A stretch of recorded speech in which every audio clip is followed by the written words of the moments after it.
Boy, Marita, boy, I'm back up in this thing, man. We grinding. We grinding. How was y'all day, man? Hit that like button on the way in. Hit that like button on the way in. We gonna do two lives tonight. Two. You know what I'm saying? We got some Melly news. We got some Melly news. We're gonna do that. We're gonna do that live separate. You know what I'm saying? But there's a lot of other things going on in the world, you know, and I would love to bring them to y'all. And what up, John Doe TV? What's good? And that's what I'm gonna do. I'm gonna bring them to y'all. I'm gonna bring the news, and we're gonna talk about it. You know what I'm saying? We're gonna talk about it. What up, the chicks 1,000? How your day been? So on the topics today, we got Ameen Hurst. You know what I'm saying? That's the individual that broke out the jail up north. You know what I'm saying? We got Hernandez Govan. You know what I'm on, man. We got Hernandez Govan. That's the alleged mastermind of the Young Dolph murder. What up, Juno? What up, RC? What up, Tamara Jackson, aka Peanut? What up, Big?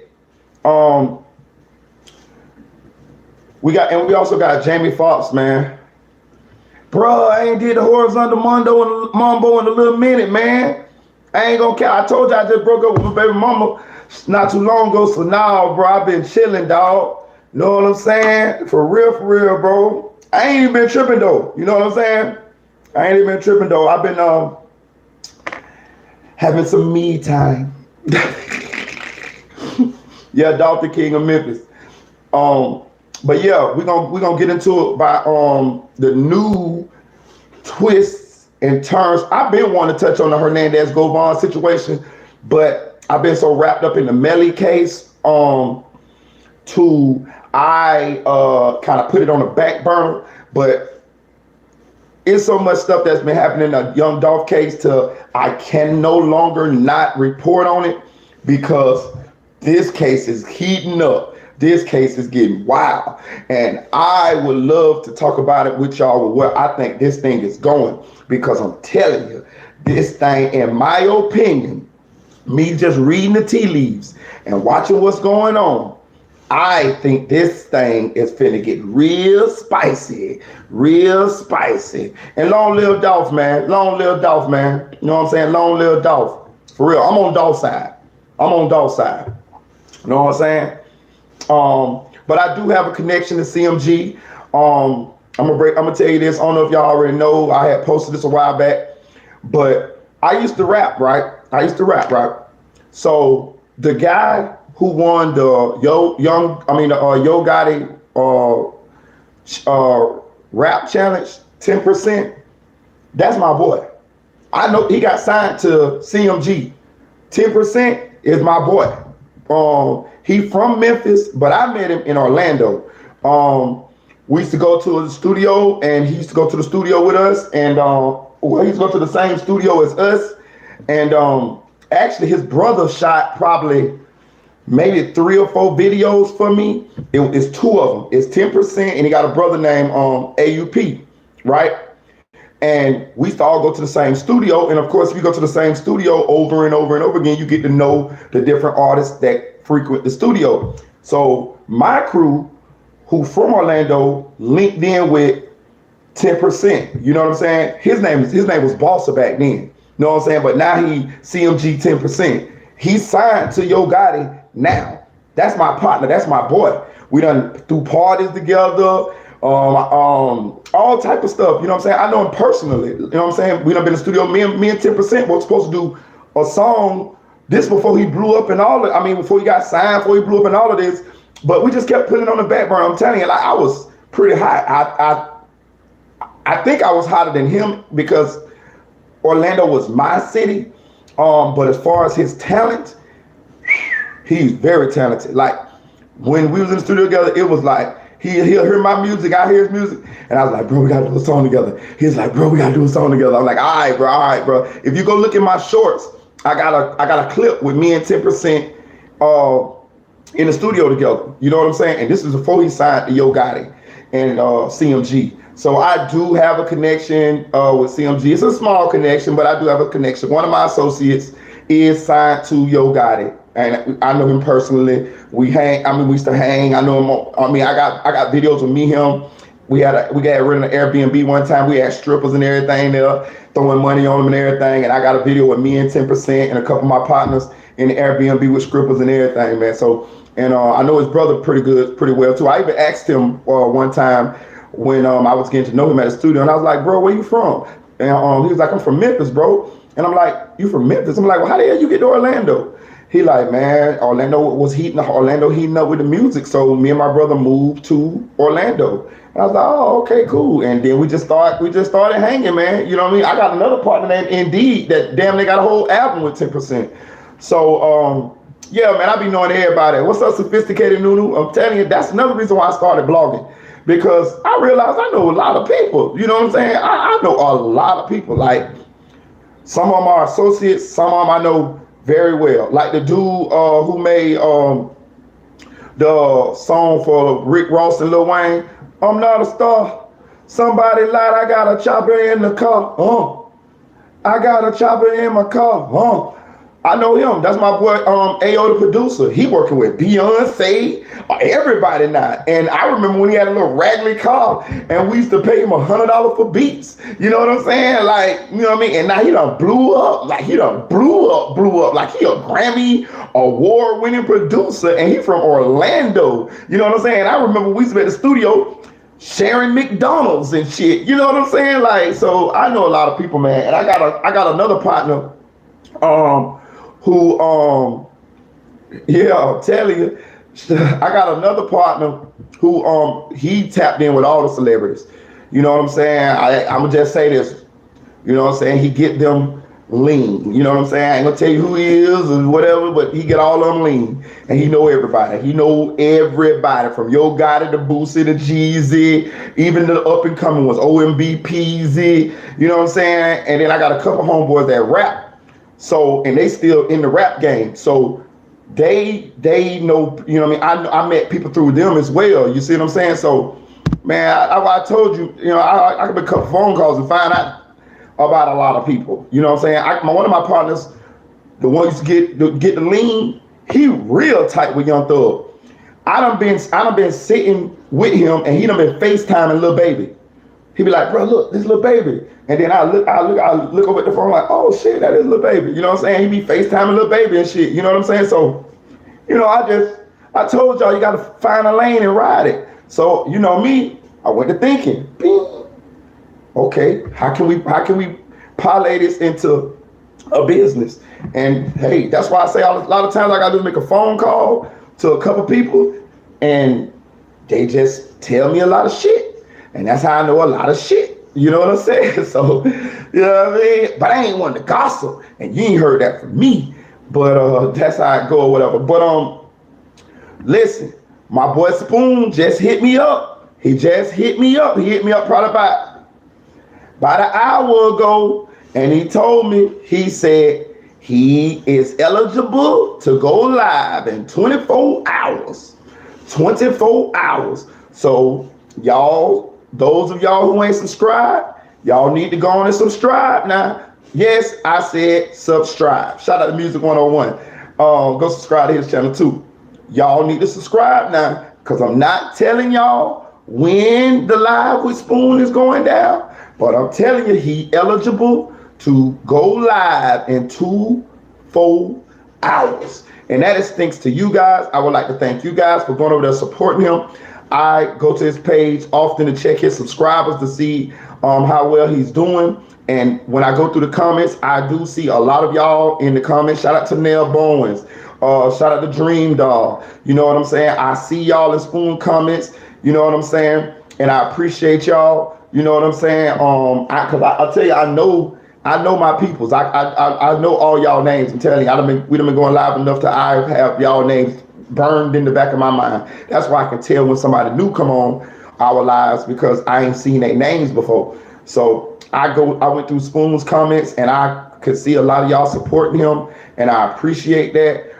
He appreciate that and we gonna repay y'all for supporting by y'all being able to go on this live and ask him questions. You know what I'm saying? This is gonna be the only place in the world where you gonna get this experience. You see what I'm saying? But you got to subscribe so that when we go live, you will be able to ask questions to Spoon, to Juvie's father. You know what I'm saying? You can't go and ask Miss Jamie no questions. You can't go and ask Sack Chaser Mama no questions. You can't even go nowhere and ask 100K Track no questions. But you will be able to come right here to Marita Boy and ask Spoon questions. He gonna decide which questions he can ask. I don't know which questions he gonna be able to ask and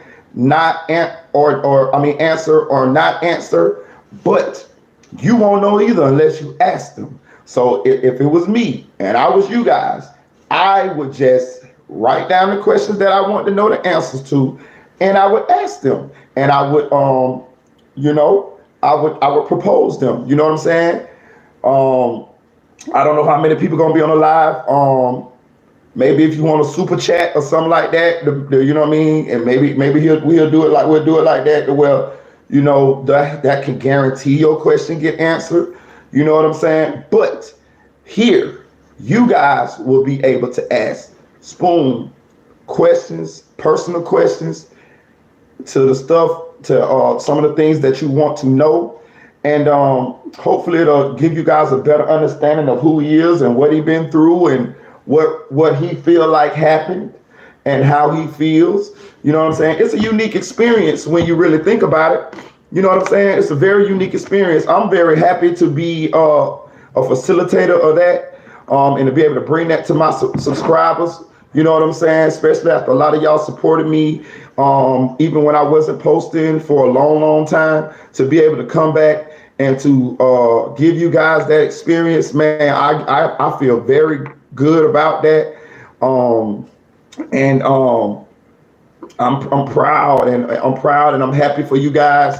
I'm happy that you guys will be able to have that experience. I mean, if you really think about it, it's an experience that you could take with you for a lifetime. I mean, this case is going to forever be remembered in hip hop. It's very high profile, and I told y'all I don't care whether Melly get the death penalty or not.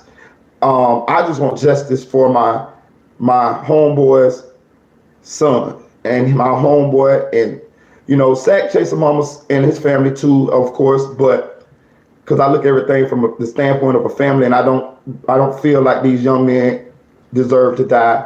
Nothing that I have discovered in covering this case made me feel like they should have been killed for it. You know what I'm saying? So I feel like you guys should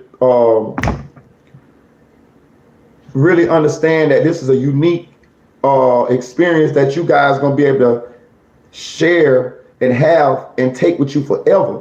Anytime y'all see this case come up in hip hop, because it's gonna be revisited, it's gonna be, 10 years from now, they're gonna still be talking about this situation, whether he get found guilty or whether he get acquitted, or even if he get the death penalty.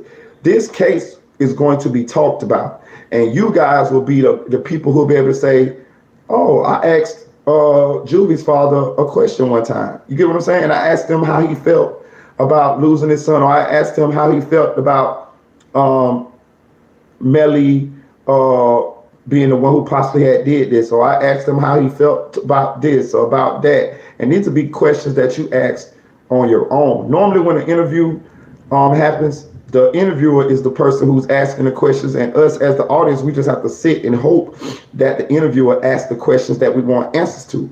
Well, in this experience, you guys will be able to ask Juvie's father those questions, and you'll get, and it should give you direct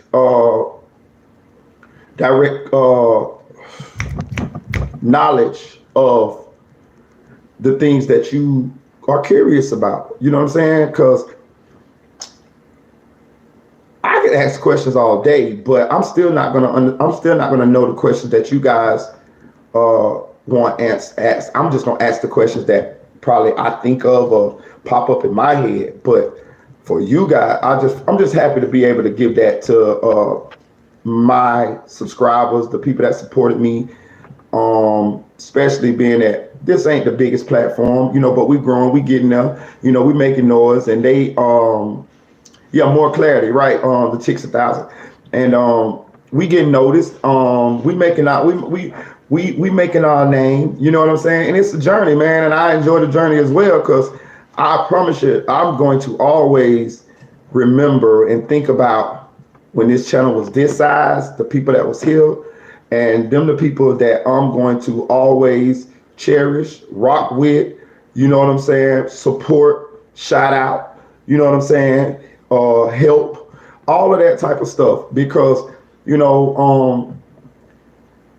it's everybody that try to support you when they see you when you see you're already up, but the people that support you when you down, those are the true people. Them the people that you want around. Them the people that you really build a bond with. You know what I'm saying? And when I get on this live now, it's almost like I'm getting on here talking to my friends. I promise you. You know what I'm saying? It's like I'm getting on here talking to my friends, man. And y'all help me too. Every day now I get in my email and some of you done sent me something pertaining to this case. And a lot of times what you guys send me, we go over them in our lives. Like even the Ameen Hurst situation. I had saw the case, I had saw what had happened, but somebody jumped on in my comments like, hey, you should cover Ameen Hurst. So I went and I looked up Ameen Hurst and I was like, oh, this is interesting. I think for real, straight up John Doe TV, man, we is friends. And I was like, okay, I'm gonna cover the Ameen Hurst case because this is what my people want and it's interesting and I think we can really it's something that we really could talk about. Even the Melly lives, I want to keep reiterating this.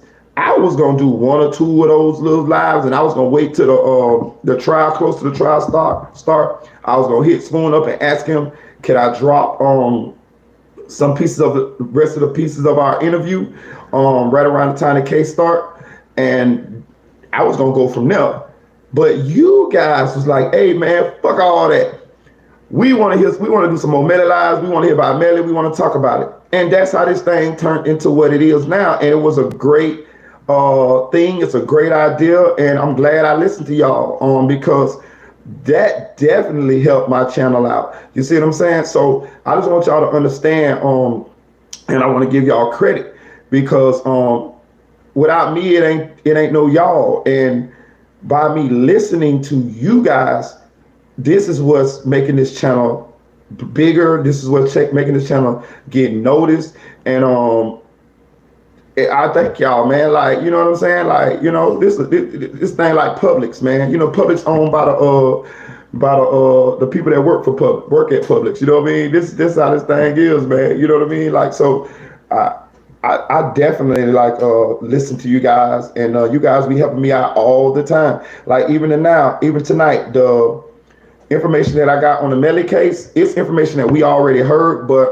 it was information that was sent to me by one of you guys, and I liked what they sent and the way they and we're gonna be able to go over it again because it does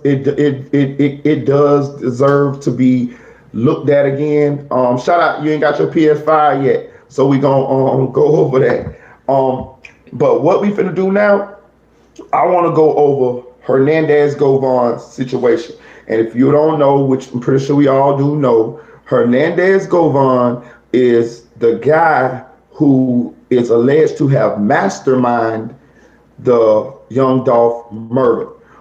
His nickname is Orange Mouth Quet. He's from Memphis. He's also the father of Lotta Cass Desto. Lotta Cass Desto is a female artist that was signed to Lil Uzi Vert out of Memphis, but she was murdered in Houston, Texas last year sometime. And they were saying, the rumors are that her murder was in retaliation to the Dolph murder because when Straight Drop and a couple of more of those guys went on the run for the Dolph murder, they were saying that she had contact with her father, and her father actually contacted her to help hide out some of the alleged triggermen in the Young Dolph murder case, right? Well, everybody is speculating that Hernandez Govan took the hit for Young Dolph from CMG. This is alleged. This has not been proved, but it's a lot of circumstantial stuff that make people feel that way. Hernandez Govan has pictures with Big Juke. Big Juke is Yo Gotti's brother, and nobody really could see a beef between Hernandez Govan and Young Dolph, but they do know that it was an ongoing beef between CMG, Yo Gotti, Big Juke, and Young Dolph. And Black Youngster. Young Dolph had been tried. They had tried to kill Dolph a couple times. One time they shot up his Sprinter, but it was bulletproof. The car that they actually connected to the Sprinter shooting was rented by Black Youngster. The reason why that case didn't go forward is because Dolph didn't cooperate. But I mean, pretty much it's in black and white. The car that was connected to the shooting was rented by Black Youngster. So it don't take a fucking rocket scientist to put together that, hey, Black Youngster was involved with the shooting, right? Also, another time when Young Dolph did get shot, I think it was CMG that he had got into it with at that time as well. So, of course, common sense would make people believe that it's CMG behind the actual Dolph murder. And then when we look at a lot of these alleged participants, a lot of them or all of them have connections to CMG. So what happened is Hernandez Govan ended up being arrested for being the alleged mastermind. And when he walks into court, he walked into court with a CMG attorney. Like, can you imagine this out of everything? Like, let me tell you something, man. Police are not dumb. I've seen this a couple times when it comes to mafia families and mafia trials and stuff like that. The police, if they see a certain lawyer walk in there with you, they automatically connect you with the criminal organization who that lawyer normally represents. The lawyer that Hernandez Govan walked into court with initially was a CMG attorney. Same attorney had done defended Yo Gotti and this and that. And he was a high power attorney and he costs a lot of money. So it bodes for people to think, like, where is this guy getting this kind of money from to pay for this lawyer, if he paid for this lawyer on his own? And what are the chances that you are alleged to have killed or masterminded the Young Dolph murder, and then you walk in here with a CMG attorney? You know what I'm saying? But he since fired that attorney, and he got another attorney. I think the attorney named Aurora or something like that. I think his last name Aurora, but I'll dig it up. I'll find it up. But this guy is even more high powered than his previous attorney. You know what I'm saying? And they saying this guy here really is like the Johnny Cochran of attorneys. You know what I'm saying? And so when he got this attorney a couple weeks ago, it kind of caused a little stir because people was like, where's this guy getting this money to pay this attorney? The attorney is not even licensed to practice law in the state where the Hernandez Govan is actually being tried. So people are trying to figure out, like, how did he get this guy to come all the way across the country to defend him in a state that he's not even licensed to practice law? You know, that costs money to get a high power attorney to come all the way across the country to defend you. And you, by the looks of it, is just a regular street criminal guy. You know what I'm saying? So how'd you get this guy? So it still leads people to believe that he is being backed by CMG. And the reason why they feel like he's being backed by CMG is because they feel like CMG is backing him because CMG does not want him to. They want to put forth the best effort they can to get Hernandez Govan off of this crime, because they feel like if Hernandez Govan gets convicted of this crime or gets a significant amount of time, then he may sink the ship. Because if CMG did really hire him to do this.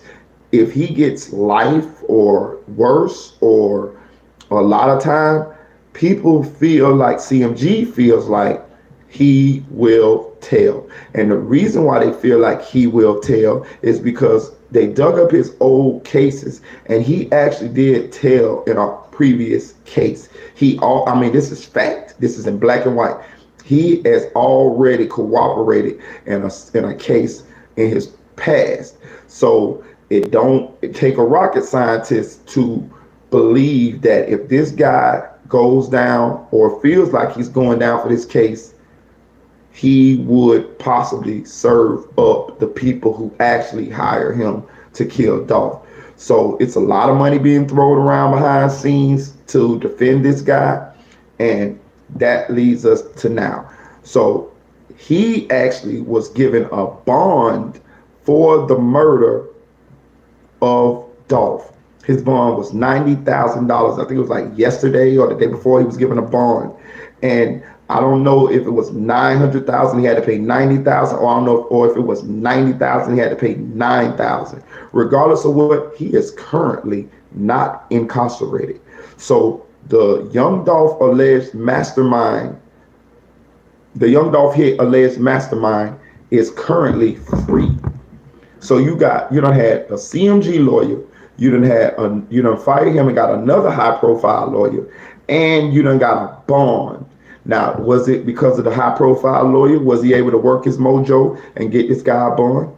Maybe. But what I want to do now is Seti Nash gave a good, shout out to Seti Nash. Seti Nash gave a good summary of the situation. And I want to play Seti Nash's video, and we're going to go over what Seti Nash said. Hernandez-Govan, I ain't going to hold you. This look crazy. I'm going to explain to you why it looks crazy from my opinion, from the facts that I gathered, not no BS that I heard or anything like that. Because y'all got to remember, I was the first one to tell y'all, Big Jook got picked up, bruh. Not now, but when he did get picked up. And it turns out that was true. Big Jook did get picked up. One of the things that y'all failed to find out is, man, a couple of months ago, Hernandez-Govan, he got a new lawyer because that lawyer that he had previously was provided by CMG. William Massey is CMG's lawyer along with Art Horn. Remember, Art Horn used William Massey to represent him on his case to beat his case when that woman said he did to her what he did to her. But you know what? Enough talking. Let me show you how I put it all together. This happened January 5th. A bond hearing didn't happen for Hernandez-Govan, but this is what did happen. The judge appointed a private investigator to help Govan's defense team collect findings in his case. Govan is charged with planning the murder and murder of rapper Young Dolph. But then April 20th, y'all was getting high, but let me involve y'all in what happened April 20th. There's been a shakeup with the legal team representing Hernandez-Govan. The man prosecutors say solicited the murder of rapper Young Dolph. After Govan was arrested last year, the district attorney said he ordered the hit and the murder of the rapper Young Dolph. Months later, the 43-year-old was ordered back to court. Govan was back in court Thursday, but his attorney, William Massey, who has been representing him over the past 5 months, is no longer his attorney, indicating that some sort of conflict had arisen. I don't know what the nature of it is, said Judge Lee Coffey. Atlanta attorney Manny Aurora would now defend Govan, but he was not in court Thursday because Aurora is not licensed in Tennessee. He will be associated with the local lawyer, Handel Durham Jr., who was in the court. Prosecutor Paul Hagerman said Govan's new attorney has already hit the ground running. More than a restaurant, it's a remarkable experience. Oh, that's some bullshit right there. He will have to get up to speed, but he may have already been up to speed, and he has all of the discovery. Hagerman said discovery is the evidence the prosecution plans to use against the defendant. Govan and others charged in this very high-profile case must be kept away from general population and lockup. We do know from the last court hearing all these defendants are house special, Hagerman said.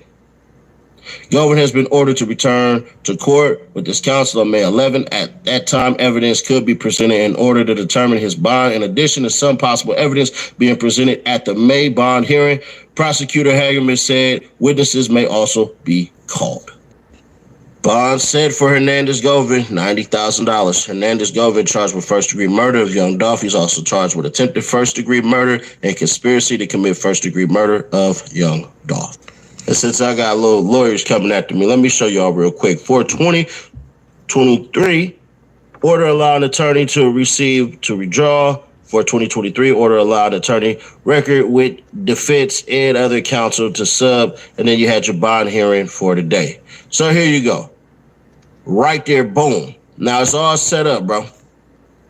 And you can see right here, yep, you can see Buddy is not in there anymore. So right now they are processing him for bond. Now let's get on to my theory. And this theory is only a theory based upon the evidence that I have found. Thank you. Let's go. I think this is what's going on, bro. I think Govan might be flapping them gums, bro. It wouldn't surprise me, right? You severed the CMG lawyer. Because, let's keep it authentic. Even though he can get disbarred from it from talking to other people about said case and everything like that, bro. Yeah. You could go run your mouth or drop hints and clues and stuff like that and everything. So I think he did that for his own quote unquote safety and for a better deal, because there's no telling exactly who Hernandez Govan would say anything about anybody. Because think about it, bro. He was real hurt over his daughter. A lot of cats, Desto being dead, bro. There's rumors out there, man. That man was really, really messed up mentally and emotionally behind all of that stuff, bro. So I keep it authentic with y'all, bro. I think Buddy might be leaning towards, I'm about to see what kind of deal I can get. Now, the fact of the matter is this simple thing right here. These wars and stuff y'all have consequences. It does. Everybody don't play fair and everybody don't care. That's all I'm going to say for that. Do I think Buddy is ratting? I think he getting ready to. I think based off of what he's done, it looked like to me he getting ready to flap his yak. Well, possibly he already did. But him getting a $90,000 bond while Cornbread and JJ don't have one, that part right there don't sit right with me. Also, at the same time, too, let's understand something. He's still innocent until proven guilty. It's possible he ain't say nothing to nobody. He just kept his lips shut. But the fact of the matter is 3 other people are on this case right now, and I ain't hear about 3 other people getting bond. Remember, JJ brother is in jail right now, basically hitting them with the assist to go pick up the bread and picking them up after, they stashed everything and stuff like that. Now, what y'all believe is what y'all believe, what y'all don't is what y'all don't. But I kind of find it odd that one arrest happened before the other. But y'all let me know your thoughts on this. Share to keep your people aware. Subscribe, turn on the bell to stay notified. So that's the reason why I shout out to Ceddy Nash. Go subscribe to Ceddy Nash. I like his channel. That's why I use Ceddy Nash video, because he summarized a lot of my suspicions in this case, right? So, and he made some very great points. Hernandez Govan is alleged to be the mastermind. He's alleged to be the guy who gathered up the actual shooters and gave the orders, and they orchestrated the hit. He's basically the puppet master. He wasn't alleged, the mastermind don't be there. The mastermind just find the shooters, give them the job, give them the money, have them do it. But he got a bond. One of the guys that's in jail for it didn't even participate in the actual crime. He just helped the guys after the fact hide, run, evade, capture. That's accessory after the fact. How come he ain't got a bond? You gonna get a mastermind the bond and not give the guy who we pretty much suspect didn't do anything? He just helped his friends or cousins or whatever to evade police. Like that's not a serious charge compared to the actual mastermind, and you gave the mastermind a bond. This is what making Ceddy Nash feel like this guy is getting ready to sing, along with the fact that he severed his ties with the CMG attorney. So that's big as well, because if you sever your tie with the CMG attorney, basically kind of what that could mean is you are getting ready to make a deal and you don't want CMG to know. If you have a CMG attorney, which he did initially, then that attorney is going to go back and tell the people who are paying him what's going on in your case. That's just like if I go to jail and my mama get me an attorney and I'm sitting in jail and my mama paying for me attorney, that attorney is going to talk to my mama about what's going on in my case. So what Sadie Nash is saying is this guy don't want CMG to know what he's doing with his attorney. That's why he severed the attorney. And being that we know Hernandez Govan, Orange Mound also Lotta Cash Desto's father, has snitched in the past. They have the paperwork. He has snitched in another case. Right? Now, my question would be is, where the fuck he getting all his money from? And was he, because he went to jail a long time after Dolph was murdered. So did he get his money for the hit? Probably so. If he did this, if it was a hit from CMG, and maybe that's where this money coming from for him to pay for this high power attorney Manny Aurora to defend him. You see what I'm saying? So, and maybe this is where he getting all this money to be able to bond out and this and that. Again, his bond is $90,000. I don't know if it was $900,000 and 10% of that is $90,000, or if it was $90,000 and 10% of that was $9,000, or if he just had to pay the $90,000. I don't know. Normally, when you get a bond, most people pay the 10%. That money you cannot get back. But if you pay the whole bond, if you get found not guilty, you get all the money back. You know what I'm saying? So we don't know, but we do know that currently the guy who is alleged to have masterminded the young Dolph hit is not incarcerated. He's out on bond. This is like crazy. This is crazy. Like, you know what I'm saying? Like, so this is what is bringing people to speculate, Sadie Nash as well as others, that this guy is possibly getting ready to cooperate or is cooperating, because that would explain how he got a bond and the other guys in the case didn't get a bond. Even the guys with lesser charges didn't get bonds, but he got a bond. Maybe it was his attorney. Maybe Manny Aurora worked his mojo. They say he's a very, very, very, very, very good attorney. He like Johnny Cochran. That's what they're saying. So maybe Manny Aurora pulled some strings and got this guy a bond. We know that the guy who was alleged to have killed Takeoff got a bond, and he free now. So this is not something that is not new to us. As far as like recently, we've seen guys who have murder charges get bonds. Capital murder is the only charge in the United States that you are not entitled to a bond to. Any other charge, you are entitled to a bond. Now, do people always get bonds? No, but you have the chance to get a bond in any other case in the United States of America other than capital murder. Capital murder, you are not entitled to a bond. Look it up. I've been to jail. I looked it up. This is true. So I don't. So evidently Hernandez Govan is not charged with capital murder. You know what I'm saying? It's probably like second degree or some shit. Like, I don't know. But what I'm saying is he got a bond and he's free on a murder charge. You know what I'm saying? So the reason why I wanted to go on and report on this, and I felt like it was newsworthy, is because I think this signifies this case is finna heat up real soon.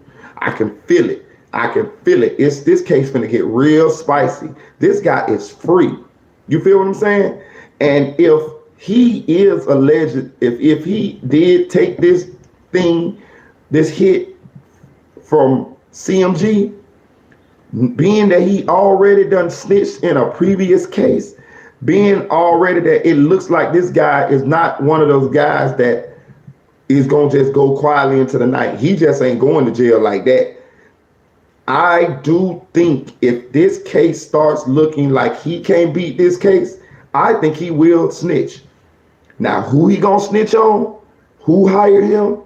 We don't know. But the arrows is pointing to CMG. That's the only way these arrows pointing. He got pictures. He's very close to Big Juke, who is Yo Gotti's brother. It would explain, and then he walked into court with a CMG attorney. To me, that was the dumbest shit in the world. You know what I'm saying? To me, shout out for 1400 OG. To me, that was the dumbest shit in the world for him to walk into court with a CMG attorney. Like, I'm telling you, police, look at this shit. If you is supposed to be a Gambino hitman and they got you in custody for a mob hit, and then you walk into court with the Gambino crime family attorney, the Fed's going to definitely be like, oh, yeah. You know what I'm saying? If you pay attention to the Takeoff murder, the guy who alleged to have killed Takeoff, when they did his bond, remember when they did his bond? They signed his bond as a concerned citizen. Now, people speculate that was mob ties, Jay Princeton that bonded him out, right? But the reason why that bond said concerned citizen, because if it was mob ties, Jay Prince, they understood that by putting their name on that motherfucker, that it would tie them to the situation, because it'll look like they're supporting him. Now, this is what I'm finna say. Back to Hernandez bond. You walking into the court for killing Dolph with a CMG attorney. It don't take a rocket scientist to feel like they protecting you. Why would they protect you? Do you got something to say? Do you know something? Did this come from them? I'm just saying, this is common sense that people are feeling, and we just regular people. So don't you think the authorities feeling this way? That's why I'm reporting on this case right now, because what I'm saying is, this smells to me like they are investigating them. They giving them the feds. They are giving the feds enough to investigate them on. Now, did they do this? I don't know. I do not know. But I know that all the other attempted murders Dolph faced that was public were tied to CMG.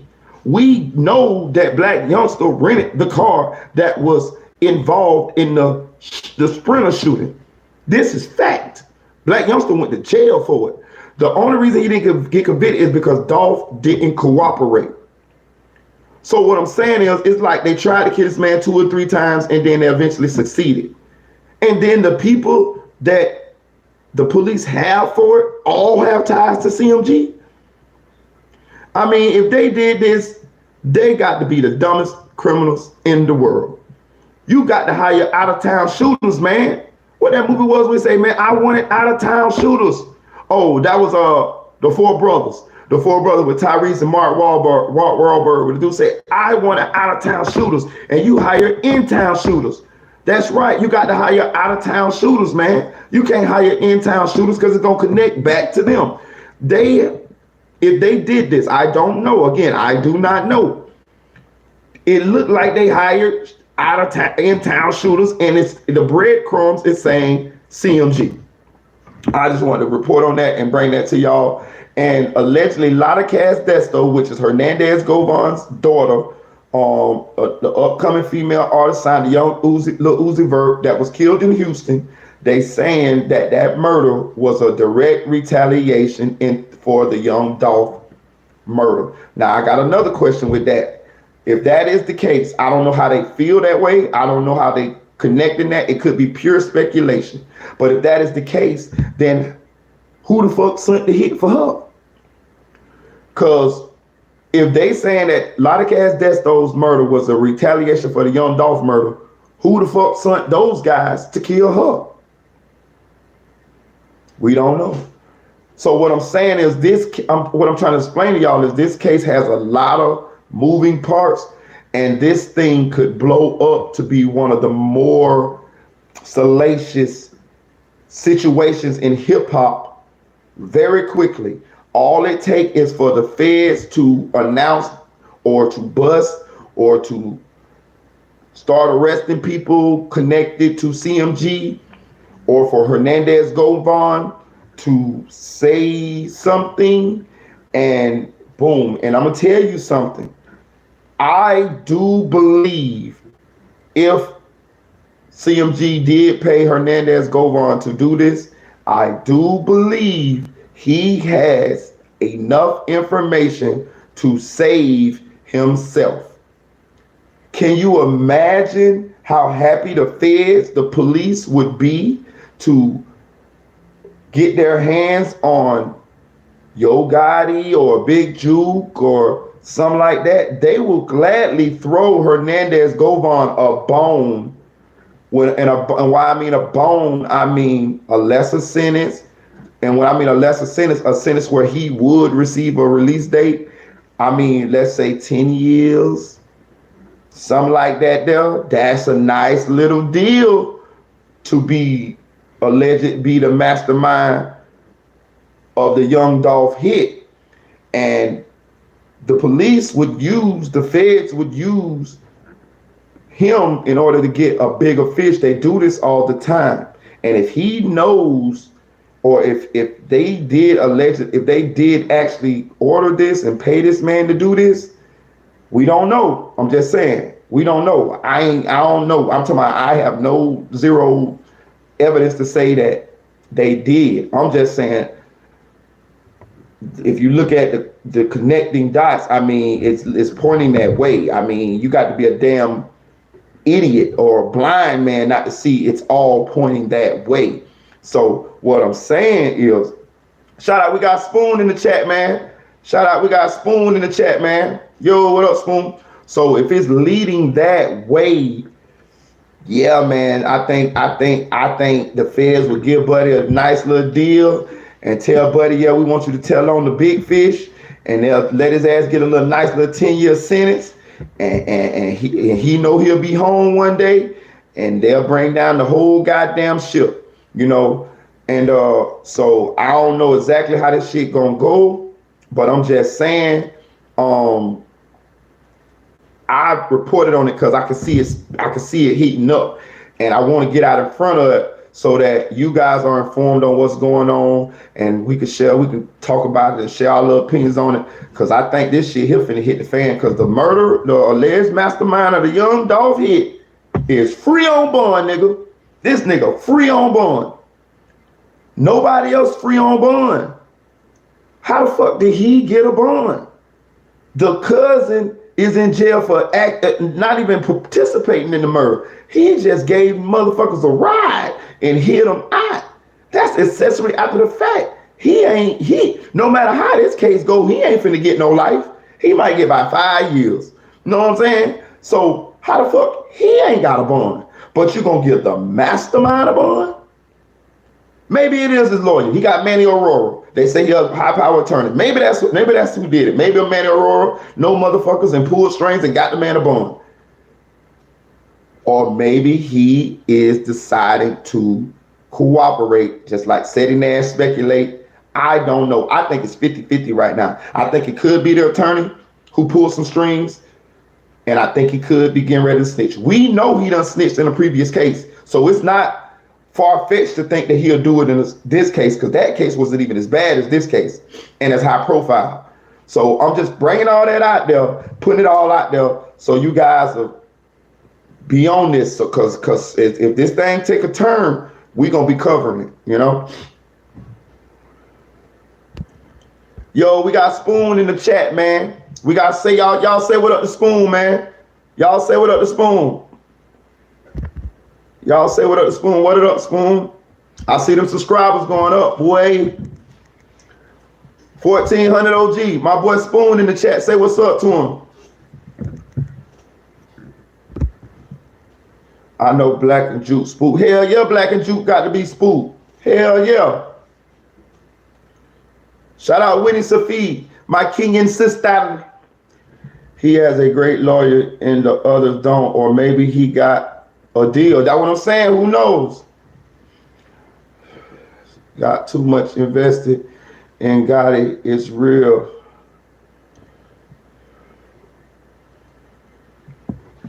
Shout out DOG TV. What's up, Keela? Girl, I be all on your page. I be stalking your page, girl. Mm-hmm. I think you beautiful. I'm gonna write you a note, Keela. Do you like me? Yes, no, maybe. Like when you in elementary school, write you a note. Yes, no, maybe. Shout out to Tanel Barnes. Tanel Barnes, I want to give you a shout out, man. Listen, Tanel Barnes. I went back and looked at some of my old chats, my old videos. Bro, Tanel Barnes was in them bitches a year ago. So I want to give Tanel Barnes a shout out. She been rocking with me for a long time. And I'm going to tell you another thing, Tanel. I went and I looked at Spoon comments too, because I want to see, I want to support and like and stuff like that. But I also wanted to see, did I see some of y'all guys in there? And as soon as I get in there, who I see Tanel Bowens coming, man. So Tanel, I want to thank you for supporting us, me and Spoon. You know what I'm saying? I appreciate that. You know what I'm saying? That's love, man. I want to let you know, I want to recognize, let you know that I saw you. I came around the block and I still see you. You know what I'm saying? Shout out to Chicks 1000, man. That's my motherfucking round. She been rocking with me for a very, very long time too. That's my second in command, for real, for real. Straight up, and I love them. For real. 14, my dog 1400 OG, that's my dog. Like, for real. Like, me and bro go back.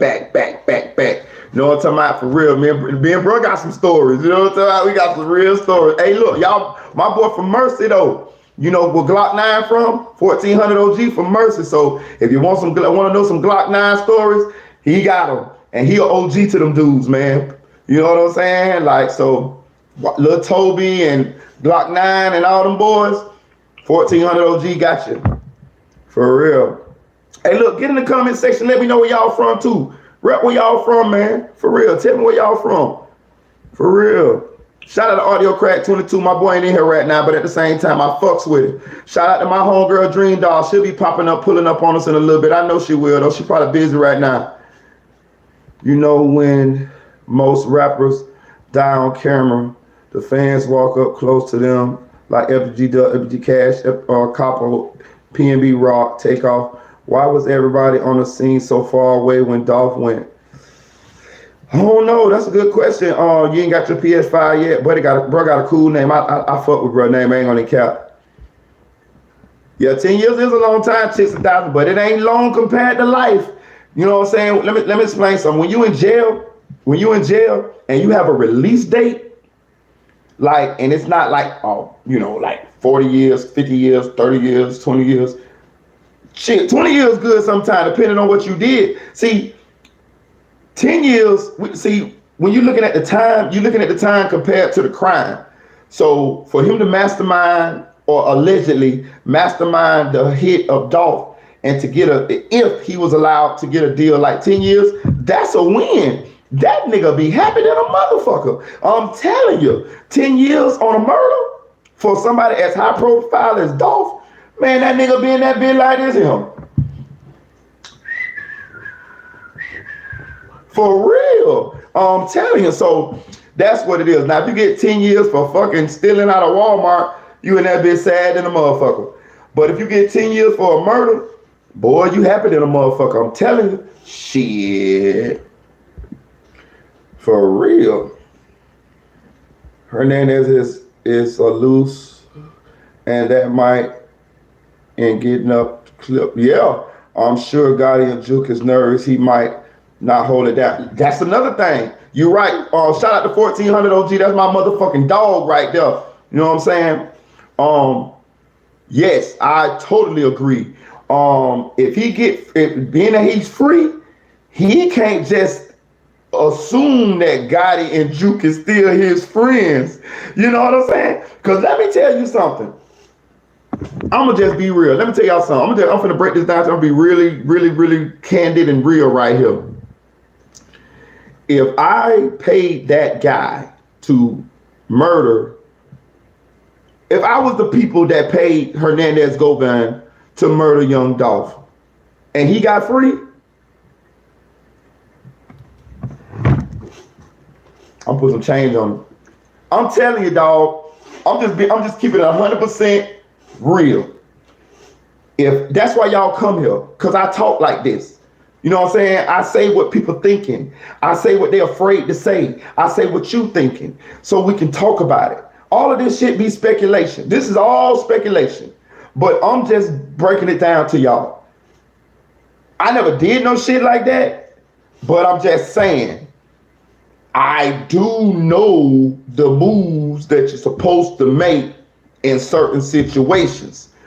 If I'm the people who allegedly paid Hernandez Govan, Orange Mound Quet, to do this crime, and he got free on bond like he is, being that I done seen him tell in a previous case, his ass would be on that motherfucking list. He would be on my list.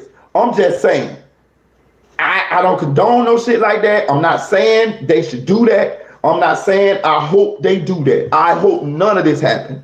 But what I'm saying is, I'm putting myself in the mind of somebody who already would have paid him to do something to somebody anyway. So in order to tie up loose ends to make sure that it don't come back to me, his ass would be a fish fillet. And what I mean by that, his ass would be swimming with the fishes. His ass would be a fish fucking fillet. And I wouldn't lose now type of sleep over it.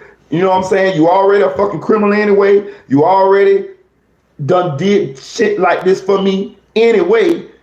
Yeah, your ass be out of there. Telling you. The upper room with Jesus. Telling you. I'm telling you. I'm just keeping it real, Cole. Listen, I'm just saying. I ain't finna let you fucking sink me. You know what I'm saying? First of all, me, I would have never paid that nigga to do nothing no fucking way. Nigga, you already done told in a previous situation any fucking way. You know what I'm saying? But it looked like somebody paid him. So me, your ass is out of here, buddy. Your ass is out of here. I'm telling you, I would pay whoever the fuck I got to fucking pay. I'm just telling you.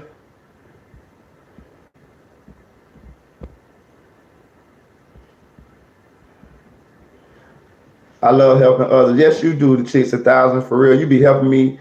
I promise you. Listen, that day you wasn't in the chat.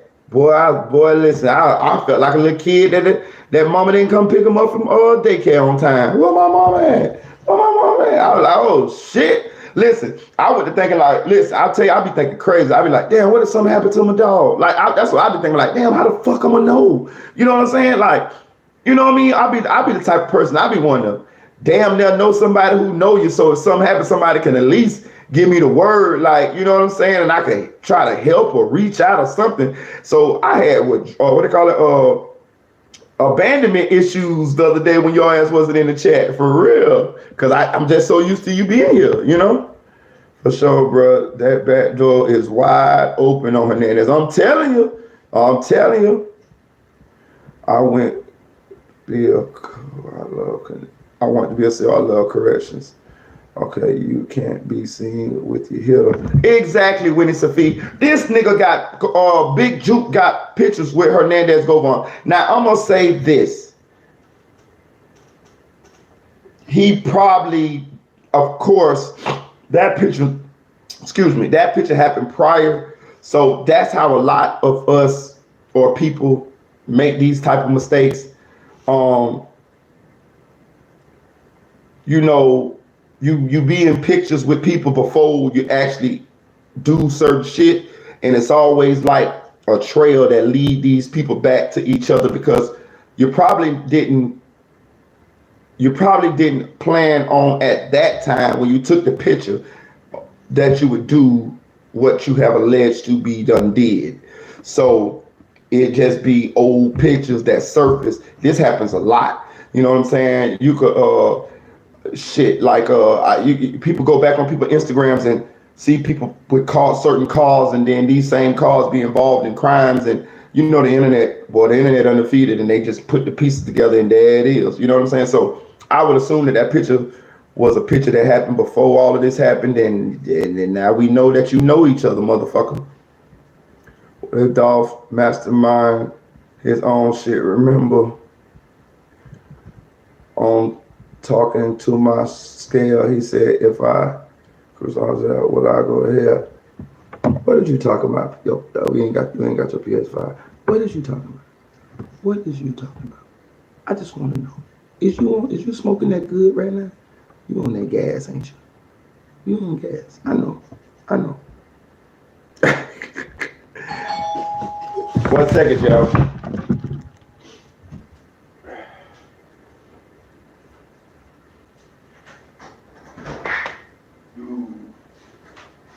You gotta go to work? I took this, I gotta go. Yeah.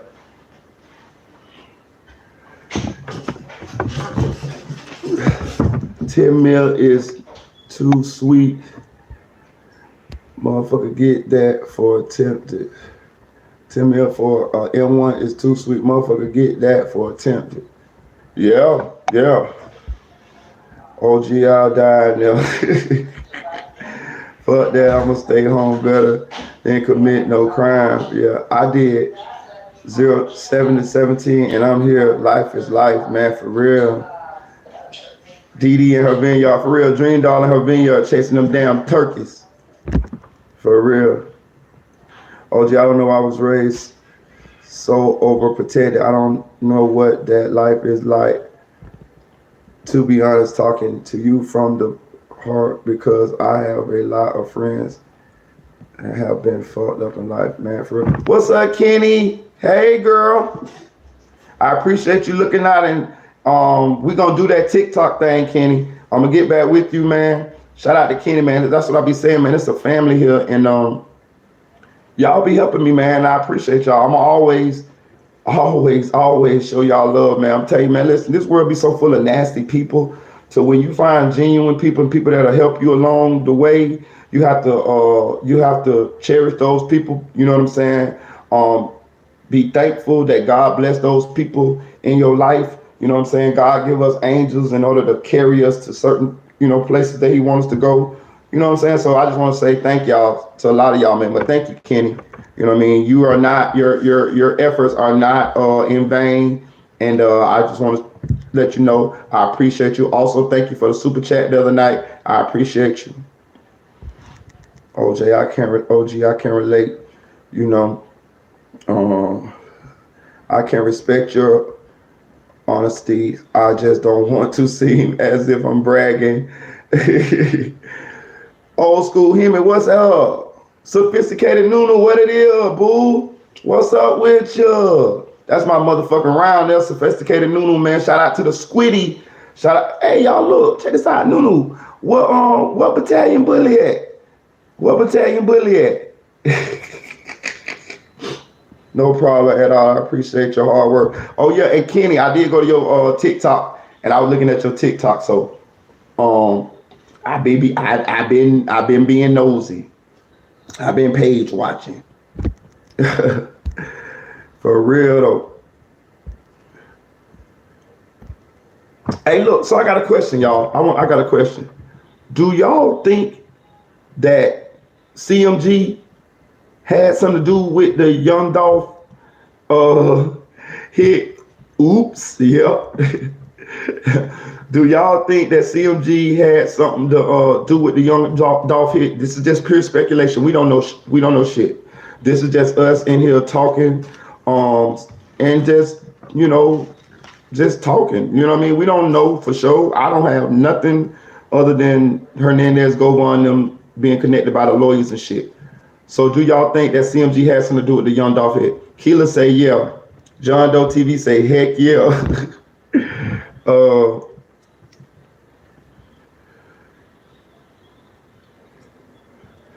Espresso Mix say yes. Wow. So everybody, so we all feel like CMG has some little. Okay. Okay, they go to Nail Bowen. She say, okay, I should say, I don't know, I'm on the fence. I wild out on that sometimes. It's okay, Kenny. I be wilding out on here. You don't be here. I be talking about eating booty. I be talking about all kind of shit. Listen, be yourself, girl. Be yourself. Be your authentic self. You know what I'm saying? I be wilding out on here. Y'all know I be wilding. Fable and them be wilding. For real. Oh, these stay safe and free.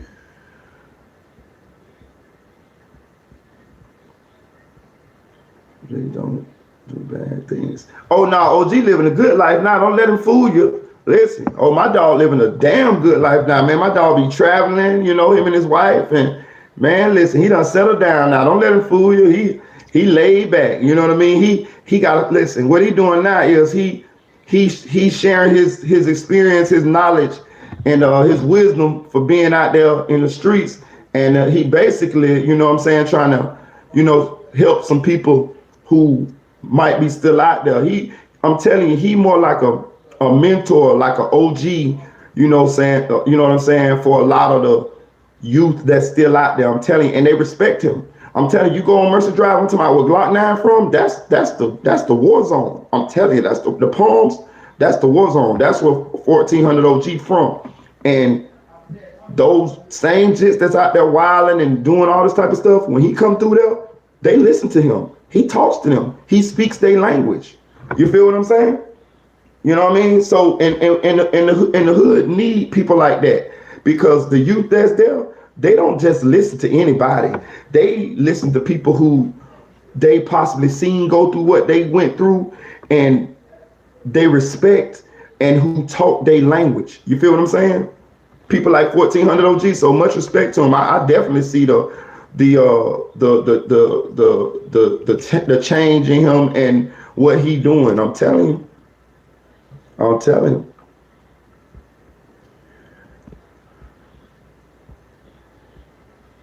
What's up, Tamika? Yeah, hey, look, I'm telling you, listen. I just tell it like it is, Tamika. Yeah, I eat booty. And not ashamed of it.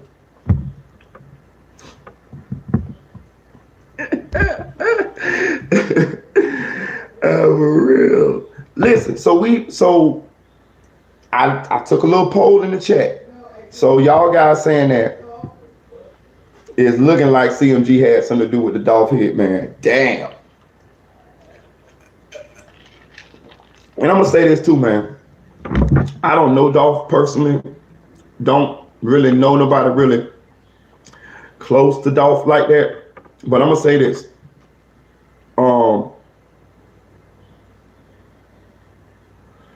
When I look back on this Dolph Yo Gotti beef, it definitely seemed like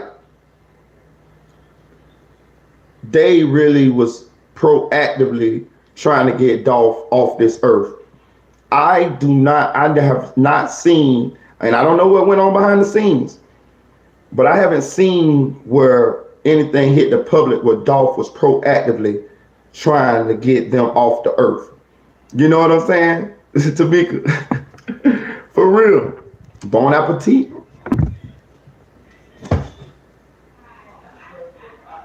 You know what I'm talking about? But I have not seen what it looked like Dolph was trying to get CMG off the streets. You know what I'm saying? So, I appreciate it, bro. For real, we both done made strides, man. Bro, you made it out of the heart of Orlando. Yeah, I did. I made it from Pamo, man, for real, you know. And I'm just trying not to look back, man. And you know what I mean? That's why I tell them on this channel, man, like if it's one repetitive thing that I try to tell them on this channel, man, I try to tell the people that will listen, man, listen, man, I ain't looking down on you for being in the streets, man. Hey, look, that's where I'm from, man. But I just want y'all to know, man, you got to get out on, you know what I'm saying? Get you some money, go and do your thing. Do your thing. If you're in the streets, you know, and you need money to do what you need to do, get you some money. But when you get that money, invest it in something legal and get on out the streets, man, before the streets, you know, win. You know what I'm saying? Because we know when you stay in them long enough, shit bound to happen, and they never end well. So that's what I be trying to tell them on here. You know what I'm saying? I tell them all my little stories and, you know, shit like that there. But my overwhelming sentiment is I want to get as many people as I can out the streets so that they could realize that it's another life outside of the streets, and it's a good life. It's not as stressful. You thinking that you ain't gonna be able to make money or whatever, and a lot of times the streets all we know. At one point in time, selling dope was all I knew. It was all I knew. You know what I'm saying? As far as like how to provide and pay for, you know, shit and live.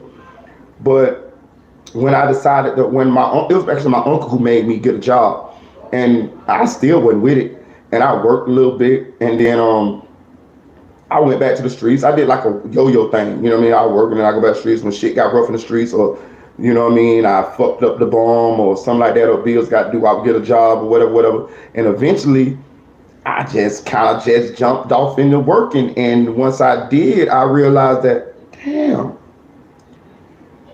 your dumb ass should have been working. You know what I mean? And so, and that's what saved me, man. That's what saved, I think that's along with God, you know, because couldn't nothing happen without God. But definitely, you know, working, you know, that's what me and 14 on OG met working. We met working and we just bonded. You know what I'm saying? And we was on a same journey, and you know, and we just applied ourselves, believed in God, and it's a miracle that even we both here like this him. You know what I'm saying? To be honest with you, man, bro, we was dreaming of better days, working temp for real, trying to not go back in those streets for real, bro. Bro, me and my boy used to walk, catch buses. You know what I mean? Like for real, like y'all don't know. I'm telling you, man, for real. You know, for real. So God is good, man. I give all the glory to God, man, for real. You know. But look, so check it out. We finna move on to the next story. Did y'all hear the story about Ameen Hurst? Them boys from up in Philly who broke out the damn jail? I'm finna play this for y'all, bro. For real, them dudes, they ain't even bullshitting.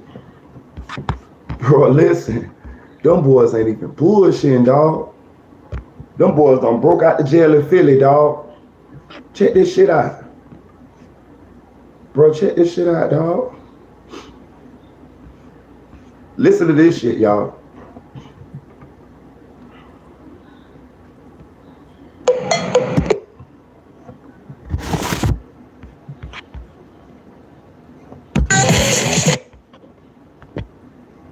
Now to the developing story we're following here at home, the ongoing search for two escaped prisoners from the Philadelphia Industrial Correctional Center. Authorities say Nazir Grant and Ameen Hurst broke free Sunday night, but no one noticed until yesterday afternoon.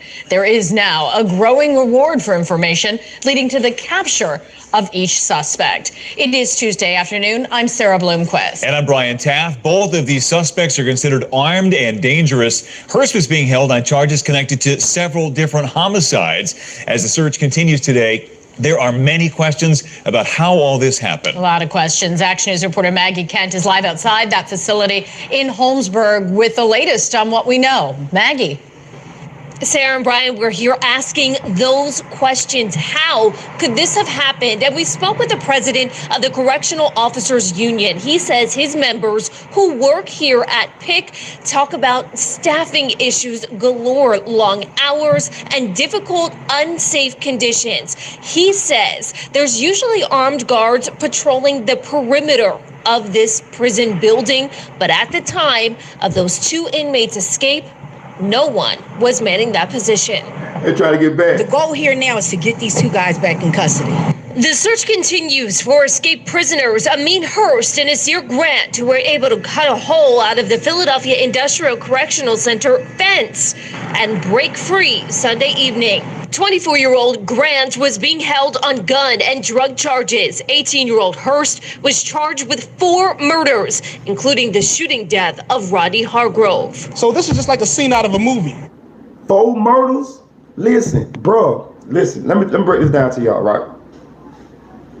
Ameen Hurst, one of the guys that escaped from the federal jail, the Philadelphia jail, that dude had 4 murders. He was number 18 years old. 4 murders. Listen, check this out. They're trying to get back to that patch. 1400 OG, they're trying to get back to that thing. Listen, but I'm gonna tell you this. Listen, I'm gonna just break this down to you. I'm gonna be 100% real with you. You know I keep it real. If I was in jail for 4 murders, what's up, Dream Dog? I'm doing me and my daughter. Okay, we thought you were playing with them turkeys running through the vineyard. Hey, listen, if I'm Ameen Hurst and they got me for 4 murders, bitch, every time they crack that motherfucking door, I'm trying to get up out that motherfucker. I'm just keeping it real with you. Listen, let me tell you something. He's supposed to try to break out. I'm just keeping it real, dog. You know, I'm gonna get it to you 100% real. 4 murders, you ain't never coming home. He's supposed to try to break out. I'm just keeping it real. Now, they wasn't supposed to let him get out, but I'm saying he was so fucking supposed to try to break out. 4 murders? That's the bitch who finna try to break out. I don't understand. He supposed to been shackled. He supposed to have a fucking Jason mask on. He supposed to been shackled from feet to toe. He supposed to be he supposed to have a bell around his neck like a cat. So every time he walked, they fucking know where he at. I'm talking about, it was no fucking way they were supposed to fucking let this dude anywhere close to fresh air. He wasn't even supposed to get fresh air. He was supposed to be motherfucking, I'm talking about, you ever seen, what it was, Con Air? You ever seen them when the dude, Cyrus the Virus, how they had Cyrus the Virus? Like Hannibal Lecter. They supposed to have his ass like Hannibal Lecter, bitch. I'm telling you. But listen.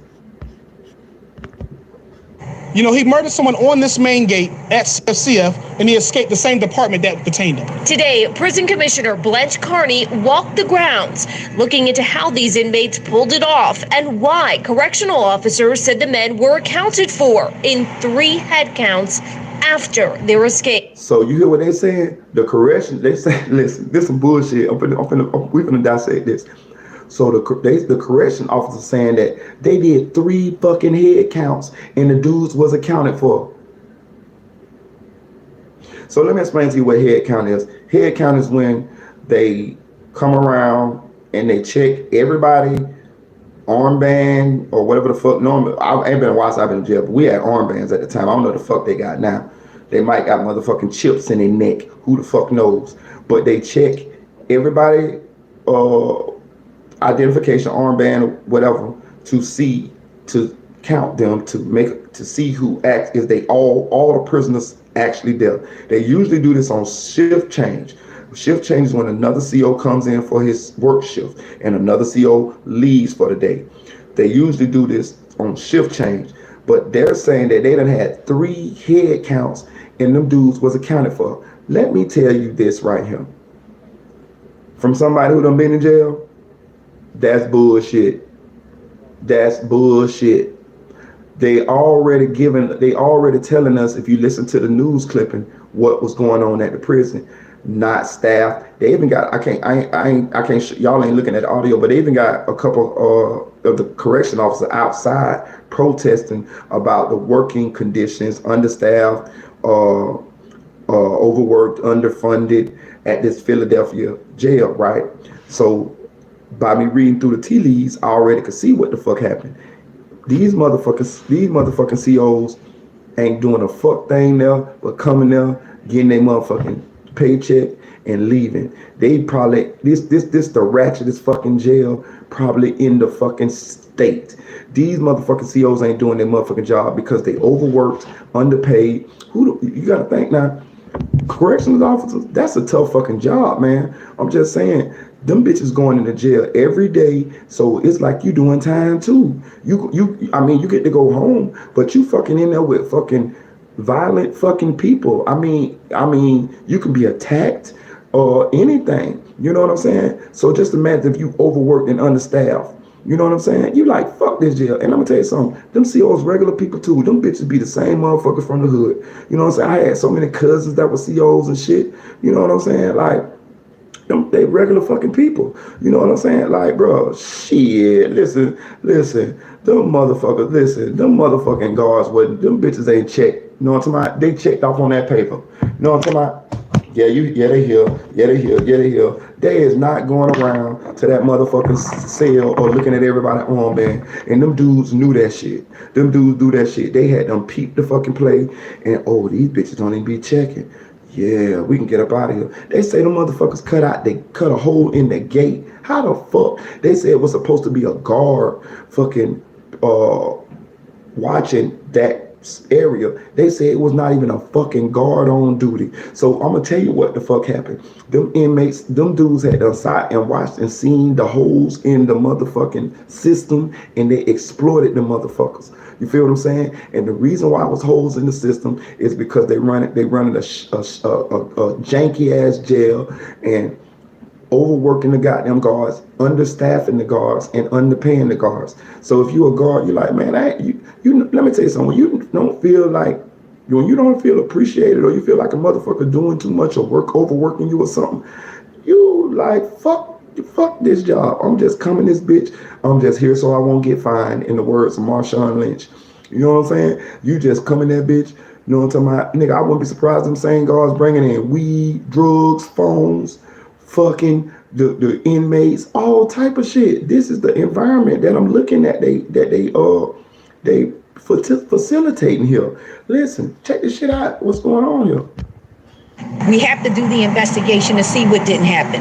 I'm a leader that holds people accountable. Last week, the Correctional Officers Union voted no confidence in the commissioner. And after the recent prison break, when asked if she... No, I'm not.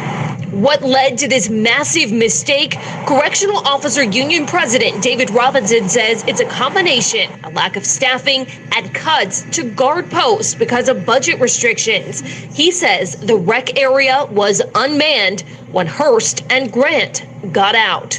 There should have been armed officers on the outer perimeter. There were no armed officers on the outer perimeter, and there hasn't been armed officers on the outer perimeter for months.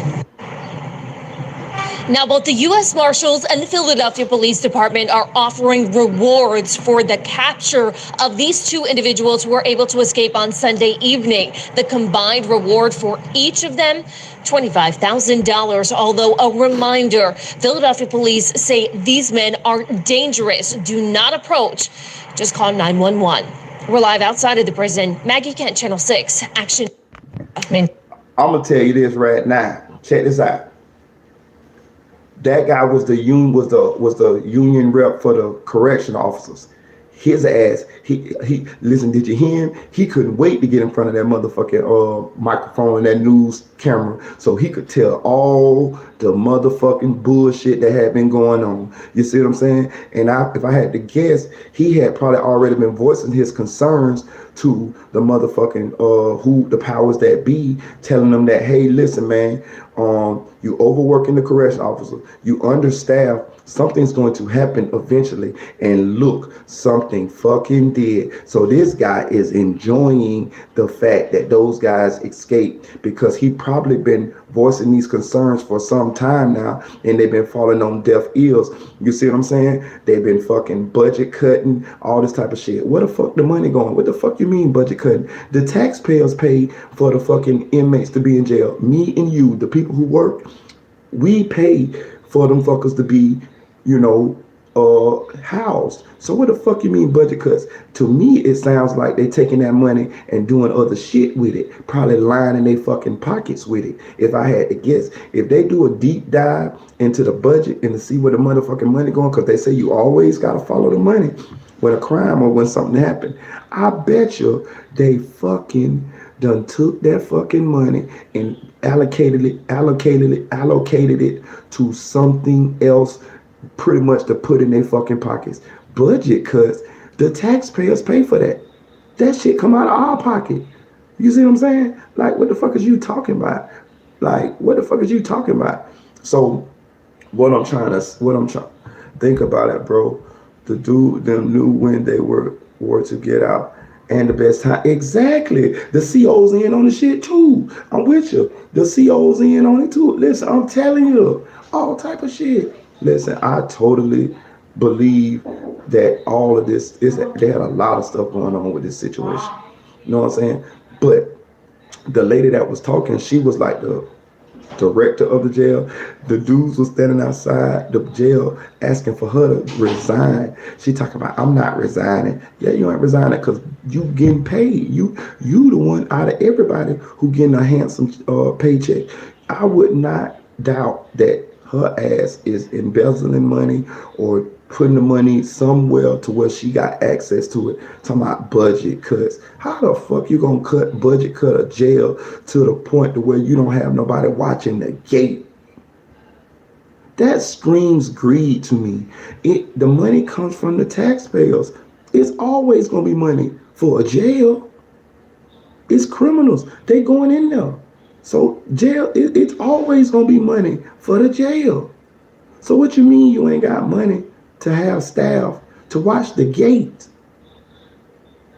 I don't understand that. I'm telling you, they need to investigate, find out where that money going, because it's going somewhere. You feel what I'm saying? Like, they crazy. But listen, back to Ameen Hurst. Check this out. They talking about do not approach these guys, they dangerous. The other guy there on drugs and weapon charges. I don't know what his criminal record looked like, but if he wasn't facing life, he a damn fool. Let me tell you something. I done been in jail quite a few times, and I done been trustee and all this type of shit. When I'm in jail for the crimes that I've been in jail for, them bitches could open the gate and I wouldn't walk about that motherfucker. You know why? Because if I go outside that gate, I'm gonna get an escape charge. That's gonna be more time on the time that I already got. And I told y'all, knock on wood, I ain't never did nothing but a little like 6 months here, like 6 months there. So it wasn't nothing that was gonna make me escape from that motherfucker. I'm gonna sit right here, bitch, on my own. All the doors could have been open. I'm not leaving. So that other guy who left with Mr. Hurst, if his ass wasn't facing no serious time, then he's a damn fool for leaving with Mr. Hurst. But they say he got guns and weapons charges. I mean, weapons and drugs charges. So I don't know, maybe he had a couple bricks, maybe had a half a brick, maybe had a bad record, maybe he got caught with a couple guns before, he didn't want to go sit down for 20 years, whatever. But I'm telling you, me personally, anything under, well, I'm older now, anything under 20, I'm sitting right there. I'm just saying, me. Nah, if it's like 30, with the age I'm at now, bitch, I'm jumping the gate with Ameen Hurst, bitch. I'm jumping the gate too, bitch. I promise you I am. And listen, shout out, what up, Scotty Fly? Shout out to you. And for Ameen Hurst, He was not wrong, y'all. Listen, I'm telling you, the man got 4 murders. He is not wrong for hitting that motherfucking gate. He's supposed to hit that gate. You is never getting out again, my nigga. Take your chances. And that brings me to my other opinion. Ameen Hurst is not going back to jail, y'all. Listen to what I tell you here. Listen to me now.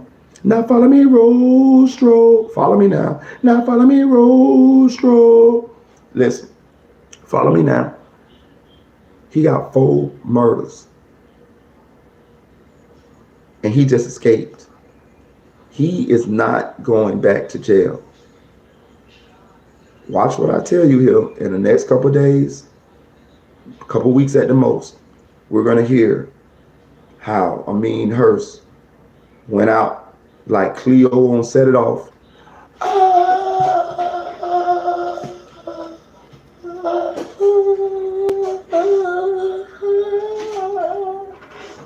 I'm telling you. Can't even drive around without motherfucker that goofy. I'm telling you, 4 bodies. Shout out John Doe TV. Listen, he ain't going back to jail, y'all. I'm telling you, he ain't going back. He'll be a damn fool to go back. I ain't going. Listen, 4 bodies. 4 bodies. I'm not going back. I'm like Cleo on Set It Off, like how Queen Latifah was.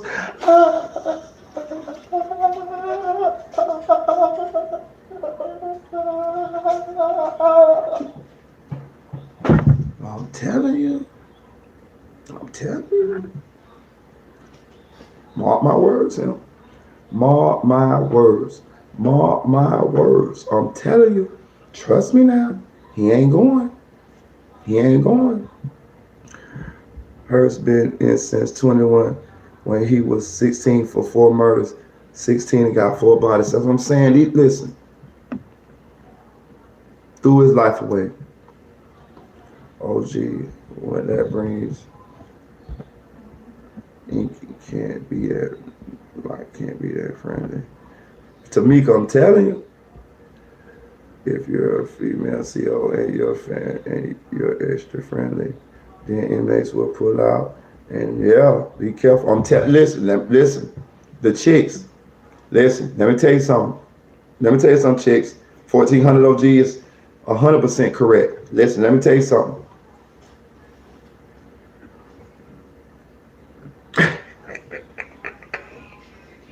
I'm trying to figure out how to word this.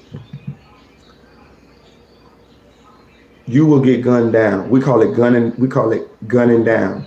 That's when the male inmates, you know what gunning mean. I can't really, illustrate or, but they will gun you down. That's what they call gunning you down. You know what I'm saying? And it's a thing. I'm just telling you, listen, he right. Listen, I'm telling you, I had a homeboy. They call him a mad. I had a homeboy, they call him a mad gunner, right? And yes.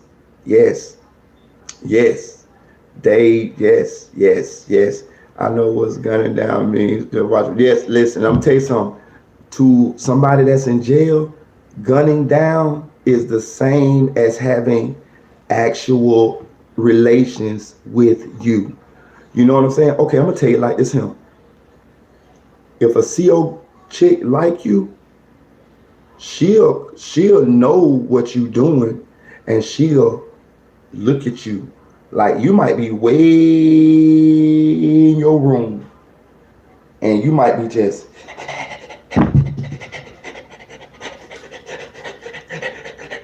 you know what I'm saying? And she like this.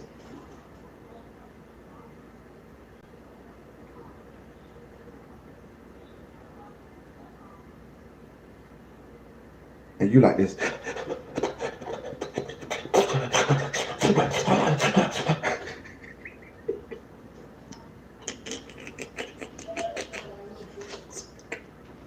And she like this.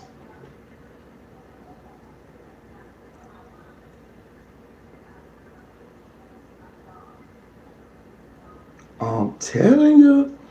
I'm telling you. And listen, I'm telling you, the horizontal mambo. I'm telling you, from long distance though, it might be all the way across the room. I'm telling you in your room, you just, you know what I'm talking about? I'm telling you, I'm telling you, I'm telling you. Listen, and I'm gonna be real with you.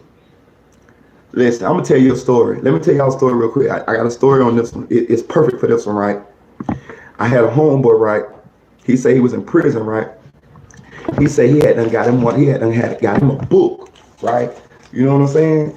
And it was like a regular magazine, but it had like a little lingerie section, right? He said he was in the stall. He said he had the book like this him, and he said he was doing his thing. He was.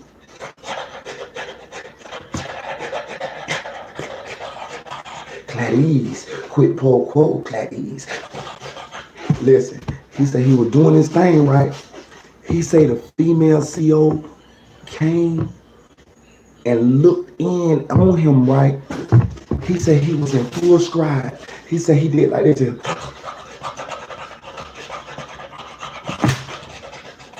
He said he looking, right? He said he see how he stopped. He said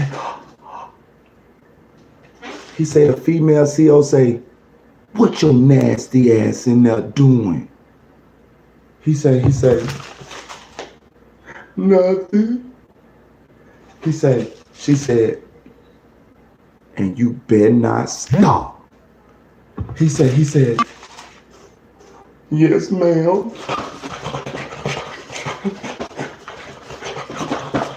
He say when he stopped, bro, he said he blacked out. He said when he stopped, he woke up, he was beside the toilet.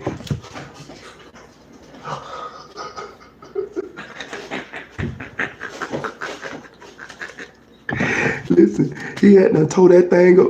Listen. He said he had done tore that thing up so bad, bitch. He was beside the toilet. He said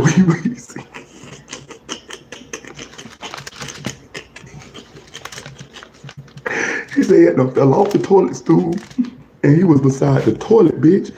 He said he was in love with that lady, CO, ever since then. You feel what I'm saying? And I'm trying to explain to y'all.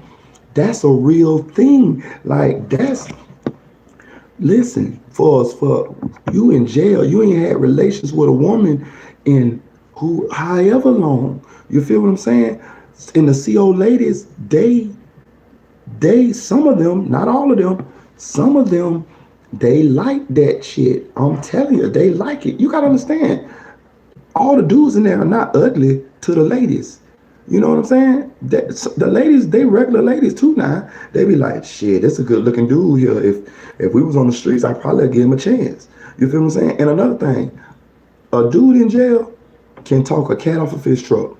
The one thing that most inmates have is a talk game. If you don't have now, you better develop one. How do you think that these inmates get women to marry them who they met through letters?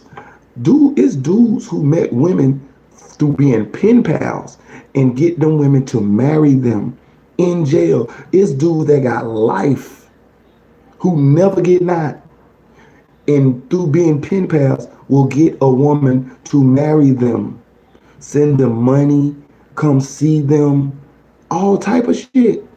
How do you think this happens? Because them dudes know how to talk. Them dudes can talk a cat off a fish truck. I'm telling you this shit now. They have game on top of game on top of game, and they ain't got nothing but time to work their plan. And another thing, a lot of those lady COs, it's just like people who prey on children, right? I don't want to say the word, right? You ever notice that people who prey on children put themselves in positions to be around children? It's the same thing with the COs. The women who and men who would be down with doing nasty things with the inmates put themselves where they can be corrections officers to do nasty things with inmates. I'm telling you. Listen, they be freaky, is what I'm trying to explain to you. And I'm gonna tell you another thing. COs, any jail you be at, the COs be having sex with each other too. This shit like a big soap opera. The lady COs be having sex with the men COs. They be cheating and sneaking and doing all kind of shit with each other too. And they be married and have relationships and all type of shit. They be doing all type of shit with each other. And they do it with the inmates as well. I know y'all done heard stories of the female COs getting pregnant by inmates. This shit happens every day, B. I just seen a lady CO walk her boyfriend out of the fucking jail on YouTube the other day. I just seen it. The lady, she was going with the dude. He was a fucking inmate. She helped him escape. They got the video. A white lady and a big white dude. She walked his ass right out of the fucking jail. And she was a CO. How did this happen? Because she ran game on, like Boosie say. She got zoomed, man. She got zoomed. He zoomed her. That means he ran that game on her. He ran that talk game on her. I'm telling you. I'm just putting y'all up on some shit, you know. You know what I'm saying? For real. And I'm going to tell you another thing. If I'm an inmate, I'm doing the same fucking thing.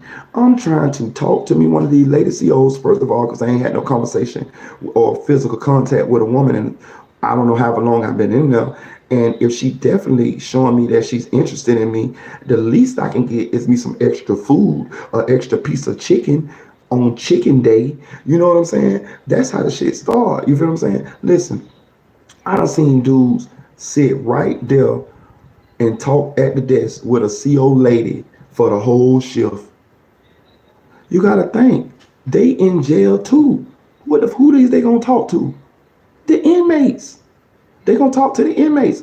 So let me tell you something. If your old lady is a correctional officer, unless she a real nasty one, she's going to build some kind of kinship, friendship, bond with at least some of the inmates, at least some of the time that she's guarding, because those are the only people that she gets to talk to every day for 8 hours or however many hours she's on shift.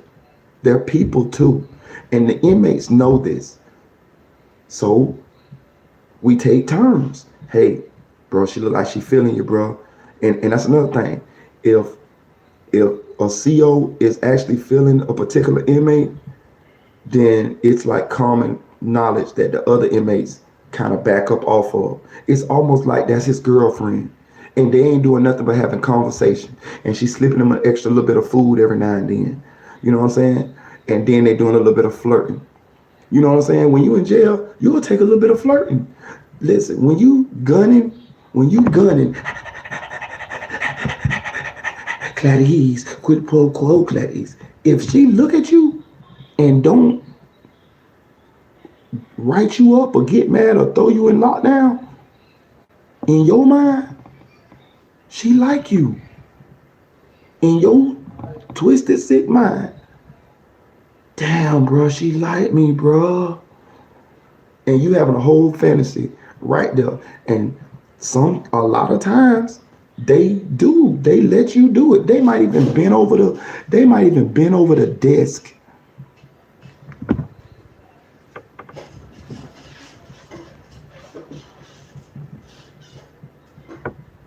Let me get that pen over there. So you can get a view of her derriere while you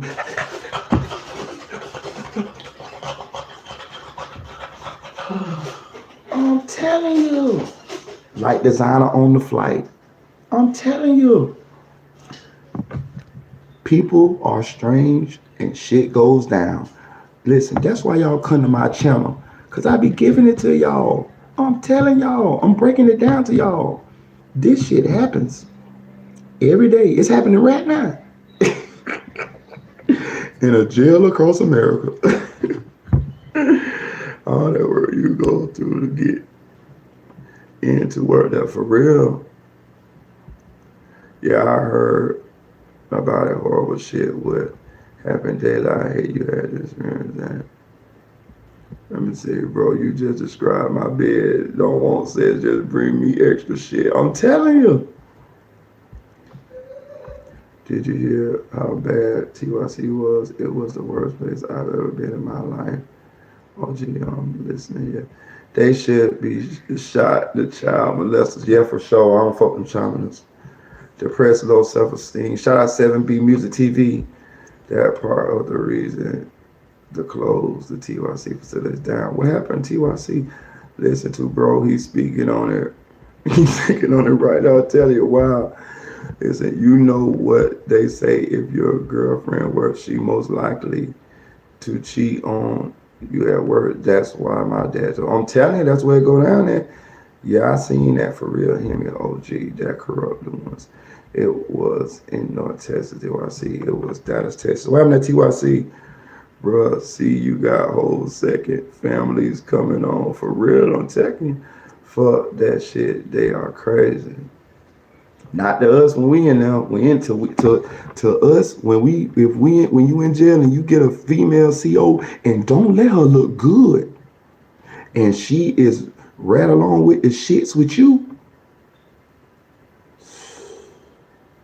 That help your time go. If you get a female CO, she ain't got to actually have sex with you. All she got to do is let you gun her down without putting you in lockdown. You feel me? All she got to do is let you give you a little eye contact while you beating your meat. And then give you one of these.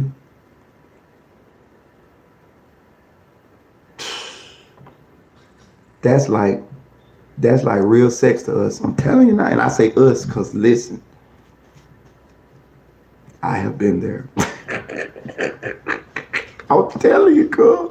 Fuck around and go to jail for a long time. Listen, cause I ain't with the alphabet community. You feel me? I ain't rocking like that. So the only way I'm gonna get my pleasure in jail is by myself.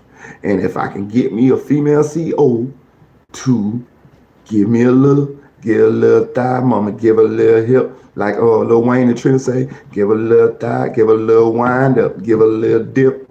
If I can get me one to do that right there, I'm good. I can go to sleep after that with my thumb in my mouth. Shit. The fuck. I'll tell you. My juveniles. I'm telling you.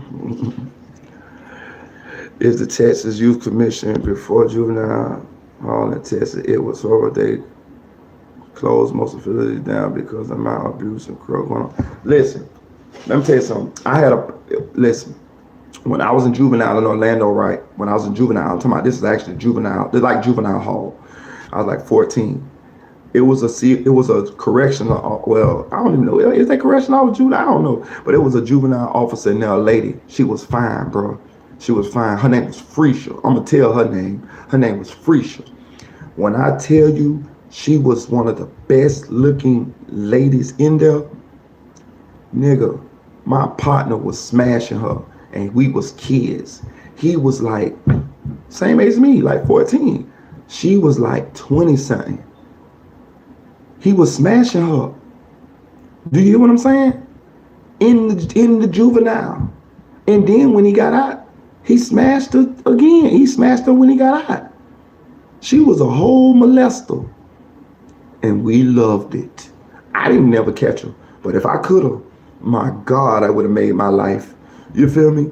But what I'm trying to tell you is, my dog, she was molesting my homeboy.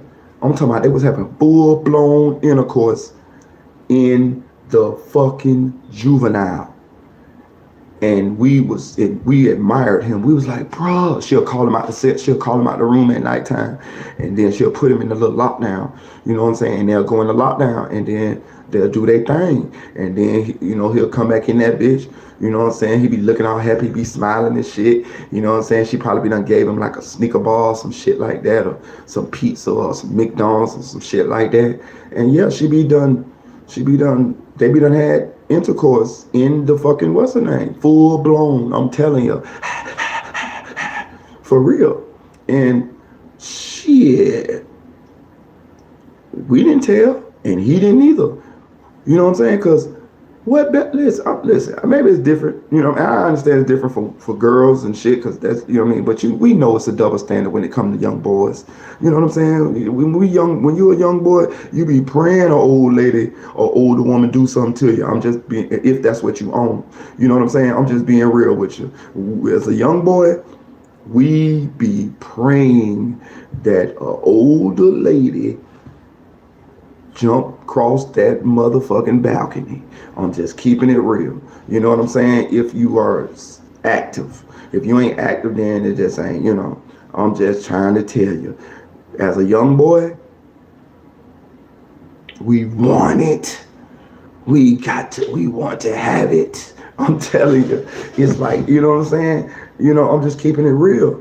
You know, I'm just being real. You know, just be like Eddie Murphy said on Life. Let's just be real. Let's just be real. I'm just telling you, we need it.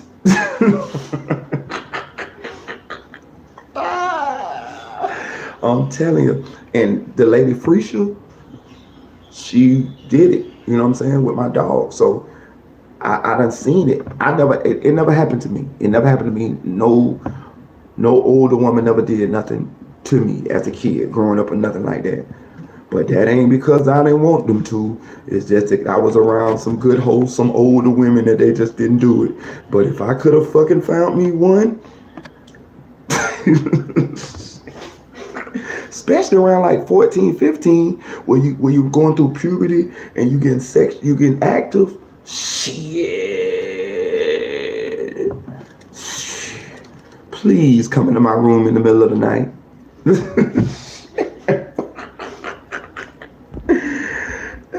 For real. Shit. But yeah, so that's what be happening, man. Look, let's get off into another one, man. Listen, he say my son is 37. His friend say that your mama. He say, don't play. I'm telling you. Trust me now. Follow me. Now follow me. Roll, stroll. I'm telling you.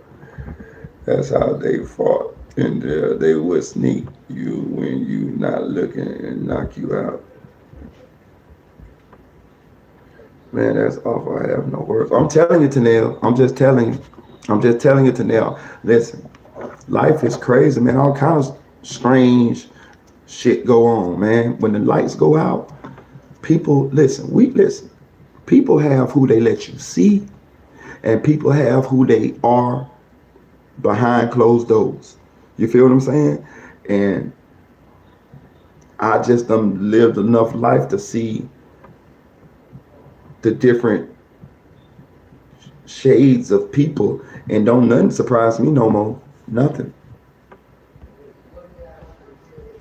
I got for real. No doubt, no double standing in my house. I wish a bitch would with one of my nephews. I gladly serve them behind bars. You supposed to, Tanel. You supposed to. As a parent, as a woman, you supposed to. But let me tell you something. Them little nephews you got, if they like 13 or 14, they're gonna be like, damn, man, auntie on some bullshit, man. God damn, man. Shit, man, auntie, god damn. I'm telling you.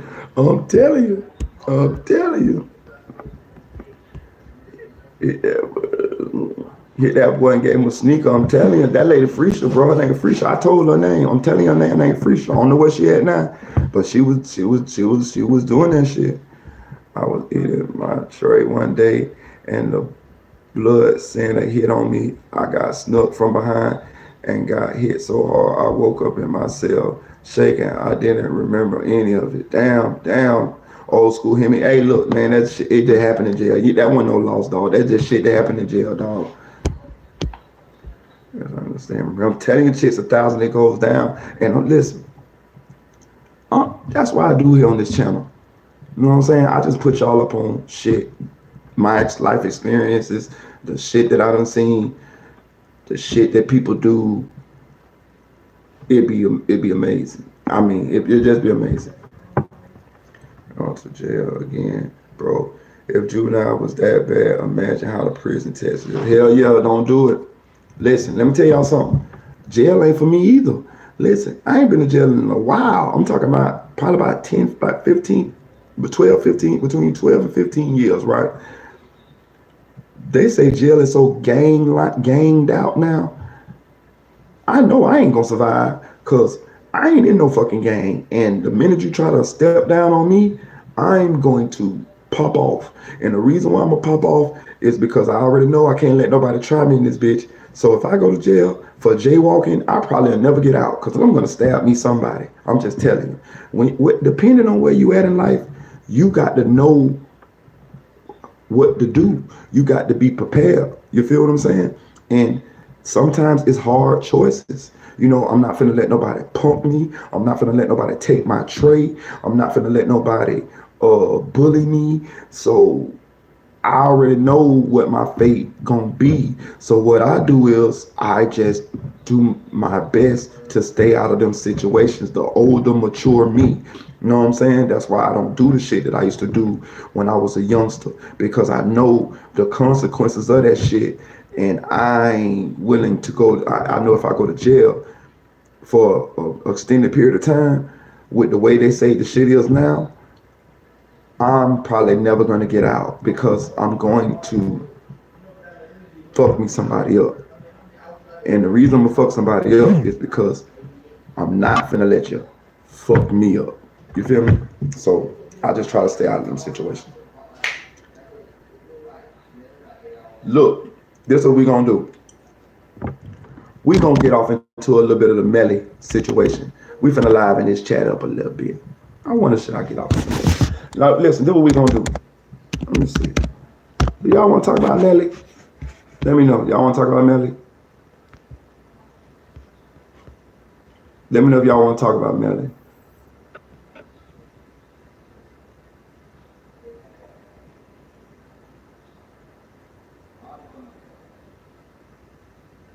All right. Let me see what we got here.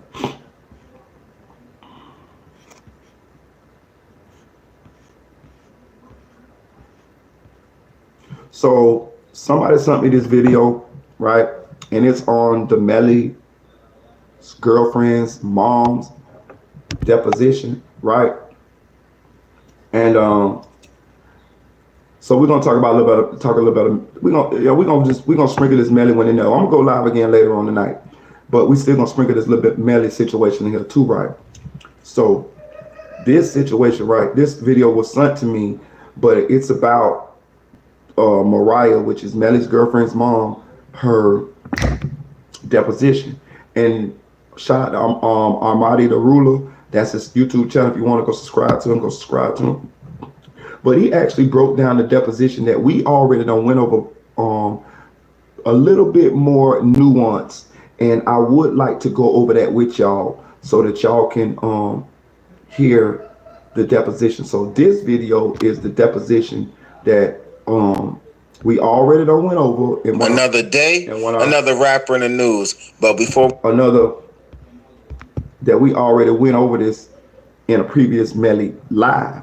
But I want to go over this again because how he broke it down, I really liked it, and I want to go over it with y'all. You know what I'm saying? So this is Armadi the Ruler. Armadi the Ruler. Go subscribe to this channel if you want to. He got 44,000 subscribers, so he's doing pretty well.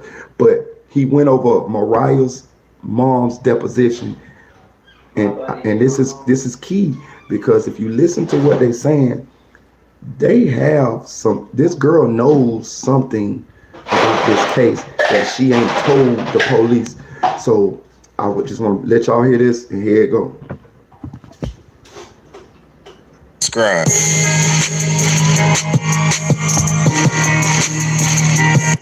What's good? Now, y'all know I've been covering this YNW Melly here and there, and I came across some paperwork. Now, this is crazy. I came across a deposition. I had to go to the website and pull it up. It's like 70 pages, right? And in these pages, it details how his girlfriend and her mother claimed to have had information on YNW Melly. Now, according to the mom, at first, her daughter was actually trying to protect Melly.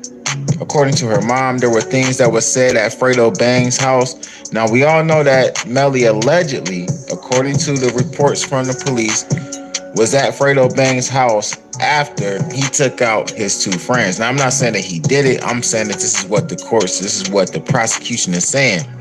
Now, according to the mom, there were certain conversations that the daughter had with Melly during this time that not only the prosecution doesn't know about, but also she's stating that the lawyers don't know about it as well. Now, we'll get into a little more detail of what's said in the actual deposition, and I'll show you for yourself, as well as I'll link this in the description so y'all can try to go find it and pull it up yourself, because of course I don't have enough time to read 70 pages to you guys, right? All right, so in the deposition, they asked the mother, when did she become aware about the incident? And she said she became about the incident the morning after. They asked, did she recall the date? She actually said that she didn't, but she said that her and her daughter were in bed and she was laying next to her and she woke up screaming like there had been a situation. Now, she claims that when her daughter told her that she jumped up and snatched and grabbed the phone from Mariah, and she asked if Melly was okay. You know, according to her, Melly was on the other line, and they asked her did she recognize the voice and everything like that. Then they did ask her, and this is an important part of this particular conversation, they did ask her, did she remember what phone Melly was on? Because as y'all recall, there's this whole situation of trying to pin him to this particular incident through a cell phone. Now, she said that she can't remember what phone it was because in this disposition, there's a lot of things saying that these guys all used each other's phones at one time or another. Now, they asked her, I'm led to believe that a lot of these guys used each other's phones over a period of time. Is that correct? She answered, yeah. And then the prosecutor asked, and I'm also led to believe that Mariah at various times would use one of their phones as well. She also said yes. So then with her saying, like, they would, use each other's phones, these guys' phones or whatever, they asked, when you say these guys, are you talking about Sack, Juvie, and Cortland? She responded and said Cortland and Drew. Now, they asked her, what did Melly say? And according to the mom, and according to Mariah's mom, he said that I'm not sure the exact words, but to the something or to the effect that Sack and Juvie had been hit up. And then the prosecution asked, did he say he was present? Now, she answered and said he didn't say he was present. No. The prosecution asked, did he say anything else about it? She responded, he said that, he was scared and he wanted for me to come pick him up. Now, to make a long story short, she basically couldn't put Cortland there. Nobody told her. Mariah never said that Cortland was there. She did claim in one part of this, besides the blogs actually saying stuff like that, Melly never told her anything about Cortland or Jamie, for that matter, actually being there or having anything to do with this particular situation at all. At some point, they go and pick Melly up. They claim that Melly was somewhat scared and shook up about it. And he wanted them to pick them up and bring him back to their house for safety. The prosecutor asked who gave directions or who tells you where to go. And she says that Mariah knew where he was because, her and Melly were talking and that he was at Fredo Bang's house. And they didn't have the address for that, so she had to get the. So we know that Melly did go to Fredo Bang's house after the incident. Now, question. Why did he go to Fredo Bang's house? Why didn't he go to his own house? You see what I'm saying? And this is the mother deposition. This is what the mother's saying, and they asking the mother actually about her daughter as well, and her daughter's interaction with Melly after the alleged incident. They trying to get the mama to give some information on the daughter and the interaction that the daughter had with Melly, so that when they depose the daughter, they can know certain shit and they'll know if the daughter lying or not. Dress, or she said that she had the dress or something to that effect. Now, according to her, the only people that she knew that were at the house where Melly was supposed to be at was Melly, and that she knew that Fredo was there. And then there were a lot of guys in the backyard. Now, according to her, when she got there, he gave her a hug, and she asked, was he okay? And he grabbed Mariah's hand, and according to her, him and Mariah went upstairs. Now, the prosecutor did say, did you ever ask your daughter if she knew anything about the incident? She said, yes, I did ask her. And they asked, when was that? And she said, initially, people were saying little stuff to me, and it had me thinking that something fishy was going on with it. So I asked her, like, what's going on? And at that time, she said she was scared because she was kind of getting threats and stuff from different people. She was scared. So they asked, were those coming from Melly? As I told y'all, she said, not at the time, no. It was just, I guess, from the people who got took out, family and friends. And it says that they were thinking that she was hiding something or she knew something. Now, they asked, did you know any of their or which family it was? And she said she think it was Juvie's family. Now, okay. So we have to use context clues and read between the tea leaves on this one here, right? She's saying pretty much very soon afterwards that she began to get threats. Now, she's saying that from Juvie's family. You know what I'm saying? And my thing is this. You got to ask yourself, why would these people feel like she knew anything? Why would let me tell you something. A lot of times the streets know more than what the public know, like us know, right? The people that's closest to it. What up, nephew? My side look a little low. Let me see. My jump look even though. Yeah, you good. Man, I'm talking about my jump look even, bro. I'm gonna get a haircut. When you gonna get it? I'm gonna test it tonight. I'm trying to get it tomorrow. All right, I'll go with you tomorrow. We'll get it tomorrow. What time? I got a game at like 7:45 basketball game. Tomorrow night? And you got at Legacy Logic. All right, so tell us. I'll go with you. We'll both go. All right, if you don't take that, I'm gonna go to a different one. Okay. All right. So look, so you gotta ask, why was these people feeling this way so soon? A lot of times the streets know, the people that's close to the situations, they know. You feel what I'm saying? Like more so than the spectators, the people who on the outside looking in, the people who closest to the situation, they know. You feel what I'm saying? Or they be done got word, or people talk, the streets talk. You know what I'm saying? And these people already was speculating that Melly had something to do with this, and that the girl knew something. How they knew this or why they felt this, I do not know. Nobody told me this. I'm just saying, I'm listening to what that the mother's saying in the deposition, and I'm using context clues and reading between the lines, and I'm putting 2 and 2 together. 2 plus 2 equals 5, a little bit, you know what I mean? And yeah, I'm thinking something going on here. according to her, they were telling Mariah that she needed to be careful and to watch her back and saying stuff like that to her. The prosecutor asked, did she ever tell you that Melly told her anything about the incident? She said, no, she never.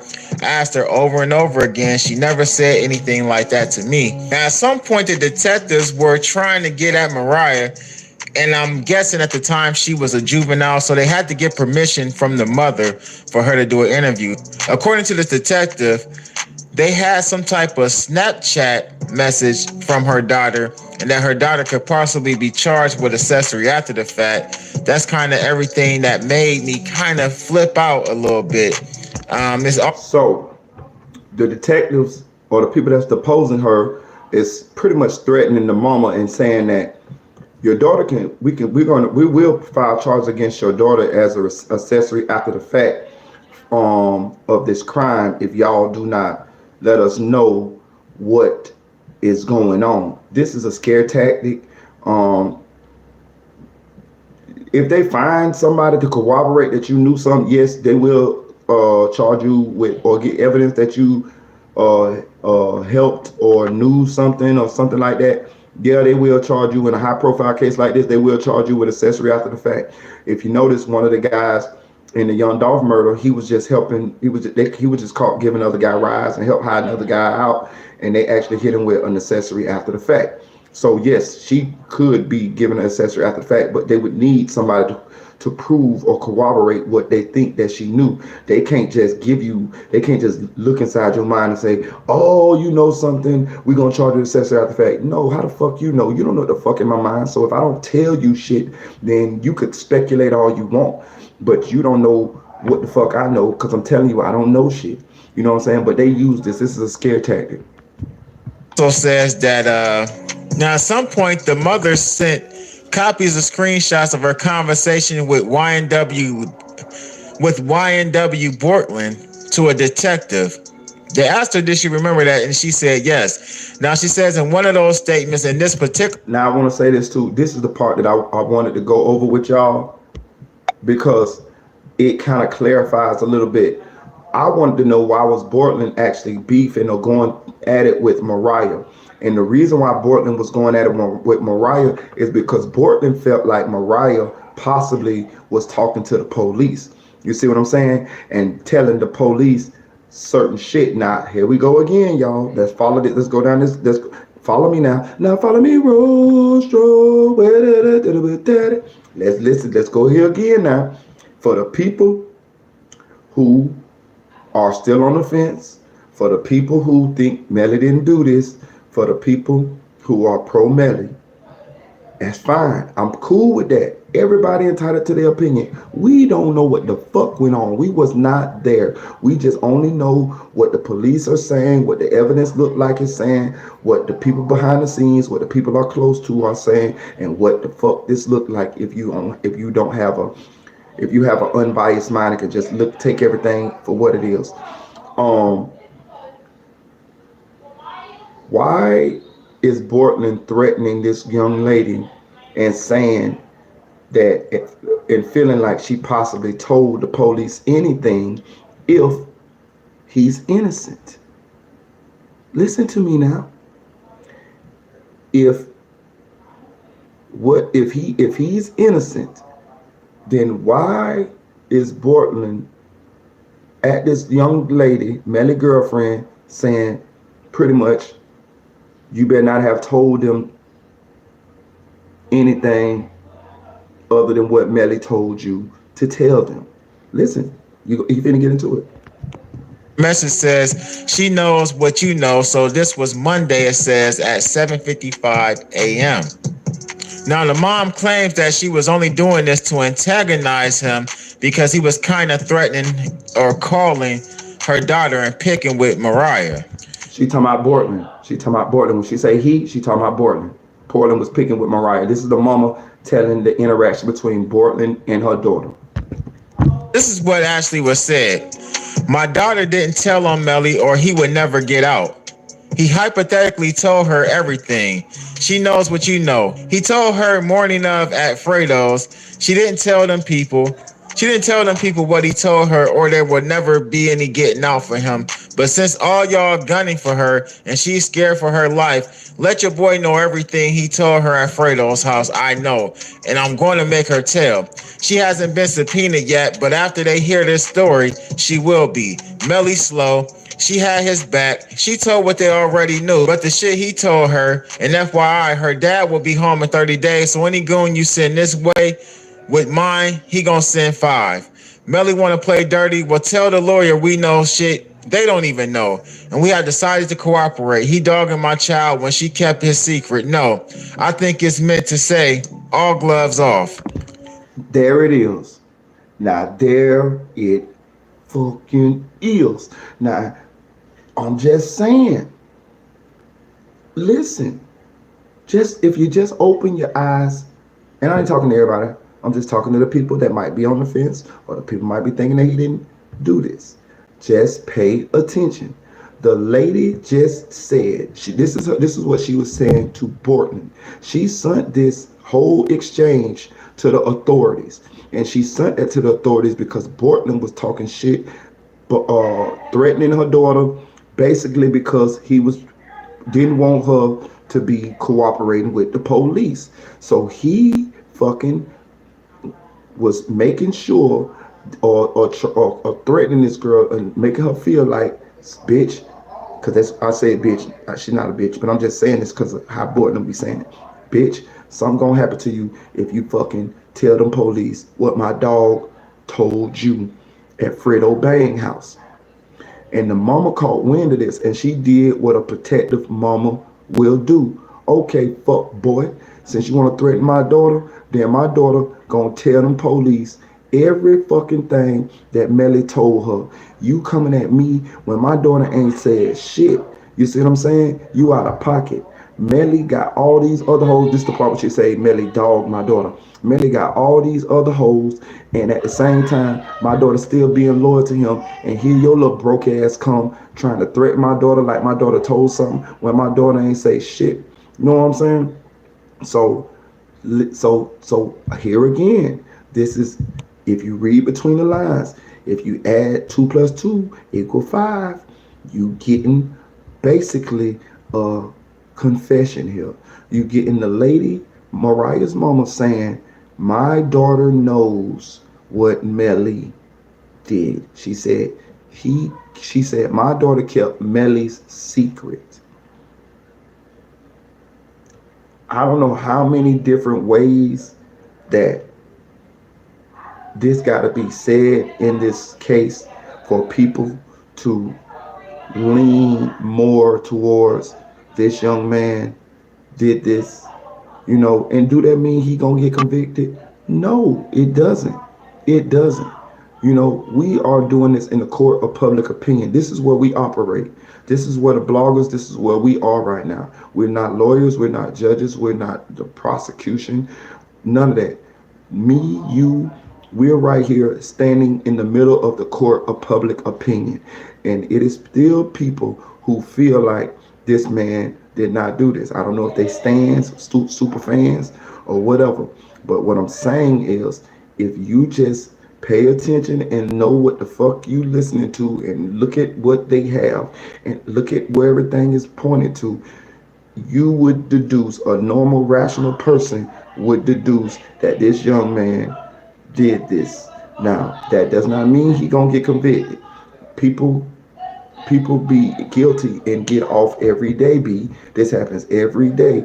This is the United States of America. You still innocent until proven guilty, allegedly. Because sometimes it's backwards. Sometimes you're guilty until proven innocent. But what I'm saying is, if you're looking at all the evidence, even though it may be circumstantial, it still should lead you to feel like maybe this happened the way that the police say this happened in the court of public opinion. You feel what I'm saying? Again, I'm going to reiterate, that does not mean he going to get convicted. The prosecution could fumble the case. OJ did not get convicted. Casey Anthony did not get convicted.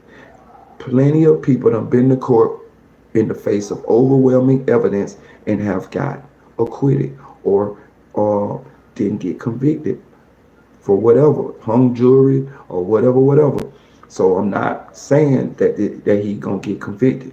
What I'm saying is, if you listening to all of this evidence, circumstantial though some of it may be, it still points towards this young man did this. She sent that particular conversation and exchange with him to the police as well. Now, what's interesting is that even though she said those things, in this particular deposition, the day of, she's saying that, so they asked her, is your position today that she never told you anything? Her answer was she never confessed anything to me about that. They asked her, when you were at Fredo's house that morning, how was Melly's demeanor? To me, he was himself. He was happy-go-lucky, dancing, singing, Melly. Okay, so with all that being said, like I said, this is a 70-page document. And you can go on the website, the BrowardCountyClerk.org, and get these files. I want to say the actual case number, you would need that to actually pull it up.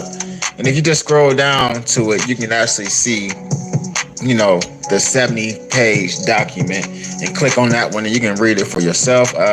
Some of the stuff that's in there is a motion to suppress some of the evidence obtained by a T-Mobile warrant, that they actually, you know, wanted to use some of that information against him.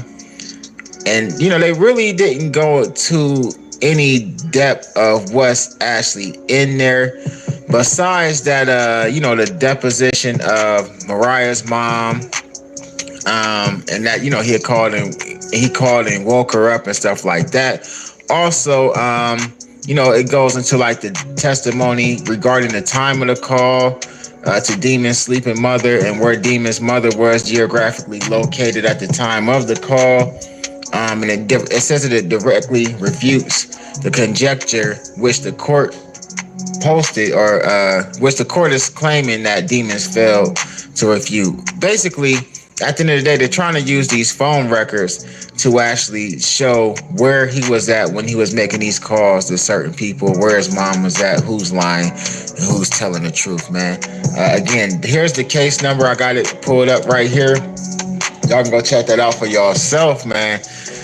Let me know what y'all think about like some of the things that's been going on behind the scenes. I still truly believe that this particular case isn't one of those clear. So again, that's why shout out to whoever sent me this. I can't remember who sent me this. I'll look again and I'll give you a shout out in another video as to who sent me this, but it was one of you guys, one of my subscribers, one of you guys that's in the chat, and I appreciate that. We had already went over the deposition, and shout out to Ahmadi the ruler, but he broke it down to the chromosome, and it was better, it was more able to be digested amongst laymen's people who, you know what I mean, probably couldn't follow. And I liked it. It was I think he broke it down probably better than we broke it down in a previous video. And basically what was happening was Bortland was threatening Mariah because he felt like Mariah was talking to the police. Again, if this young man is innocent, what the fuck is Bortland threatening her about? She should have been able to say anything to the police, because if he was innocent, it would be nothing that they could use in order to convict Melly, because he's innocent, right? I'm just showing y'all, watch the moves, watch what's going on here. And that's for the people that may be on the fence or may feel like he didn't do this. Then the lady said that since the ladies, then after that, the lady said, since Melly wants to play dirty, tell him that my daughter knows his secret. He trying to play like this. Him when he dogged out, I mean, he probably had a bunch of different girlfriends on him, and she held it down for him. And when she did talk to the police, she only told the police what he told her to say. But she's saying that she could have told, her daughter could have told much more, and what she would have told the police would have made it to where Melly was never gonna get out again. Now I got a question for y'all. If he was innocent, then what the fuck is Melly? What the fuck is she talking about? As far as like if she would have told her he was gonna never get out again, it couldn't have been the gun charge. Nigga get out on the gun charge. So what I'm just saying, if it looked like a duck, it walked like a duck, it quacked like a duck, it's a fucking duck. Like, I don't know. I mean, I understand that some of this evidence might not get in. I understand that some of this stuff is circumstantial. But what I'm saying is, in the court of public opinion, for us, just for our sake, just for us who's sitting here on this chat, just kicking it around and seeing and talking about this case, I don't see how anybody could feel like this man did not do this knowing what we know. You got Jacoby Mills, all of these different people. You got Jacoby Mills saying that he went and found the gun with Bortland, Melly, and Track.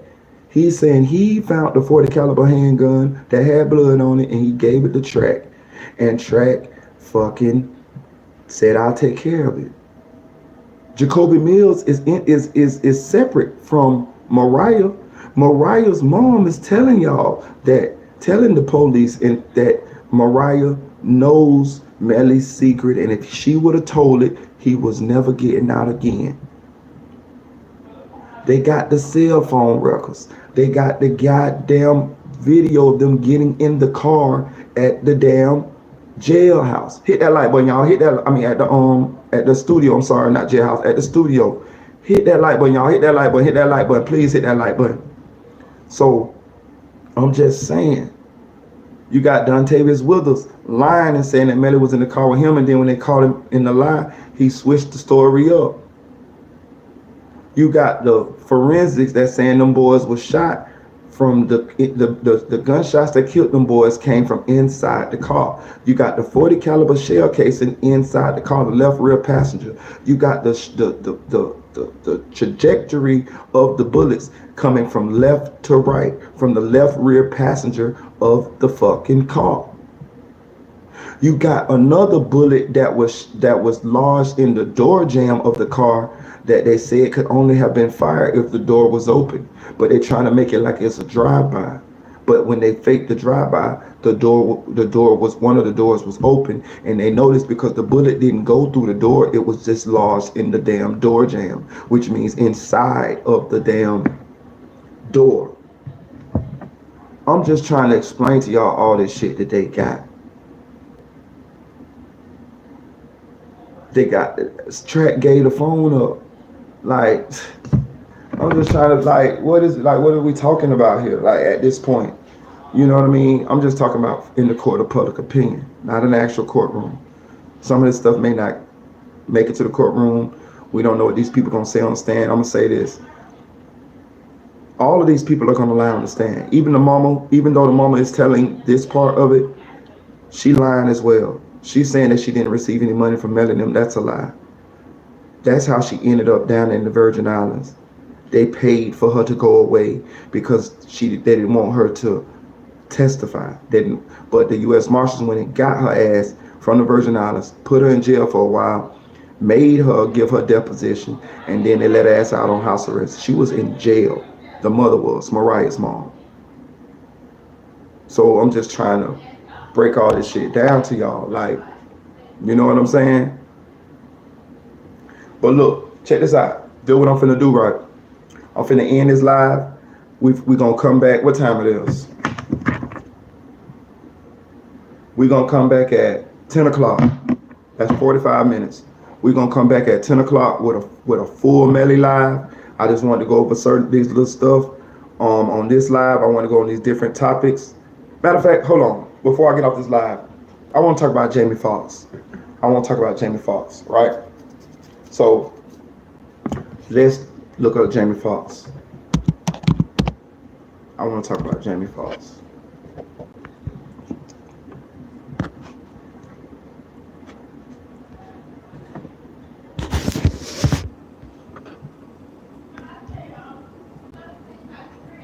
Yeah, okay, yeah, these are... Yeah, I'm scared for Jamie too, y'all.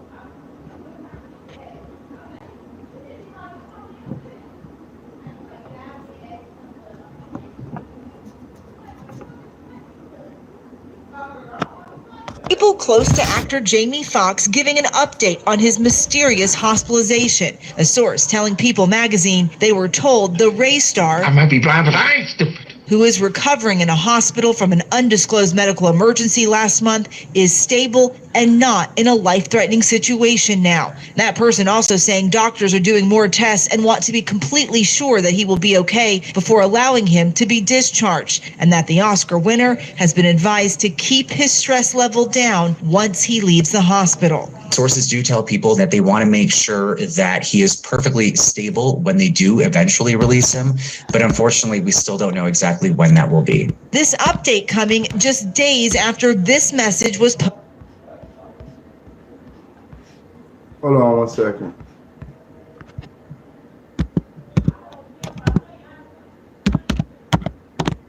Because that's not what I'm hearing, dog. I'm hearing that's what they telling the big media outlets. But that's not what I'm hearing.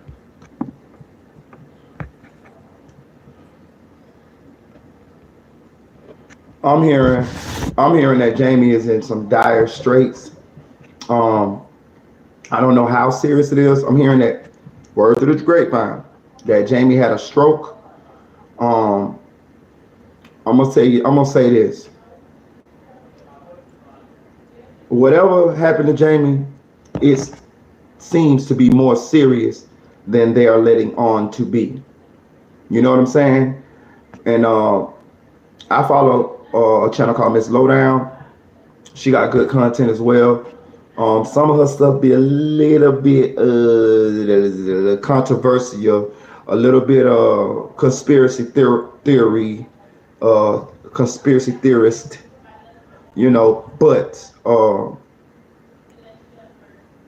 I think she's more right than wrong on this situation, because if you pay attention to how they're keeping all this shit hush hush with Jamie Foxx, it makes it has the vibe that Jamie is in worse situation than he is letting on, than they're letting on to be. I know strokes are different. I mean, you know, strokes are different. You know what I mean? Everybody have different reactions to them. But I just want to play what Miss Lowdown is saying, and I heard this from a couple of different media outlets. It's not. And the Fair Act use is in my description box, y'all. So let's get to it. Y'all. First, I want to say happy Wednesday, y'all. I hope everybody is having a wonderful day. And y'all, please stay safe. Please stay aware of your surroundings at all times, y'all, when you're out in the streets. There are a lot of mixed reports coming out about Jamie Foxx, y'all. And a lot of people is saying it's not looking good for Jamie Foxx. You know, we can't count him out because this is Jamie we talking about, y'all.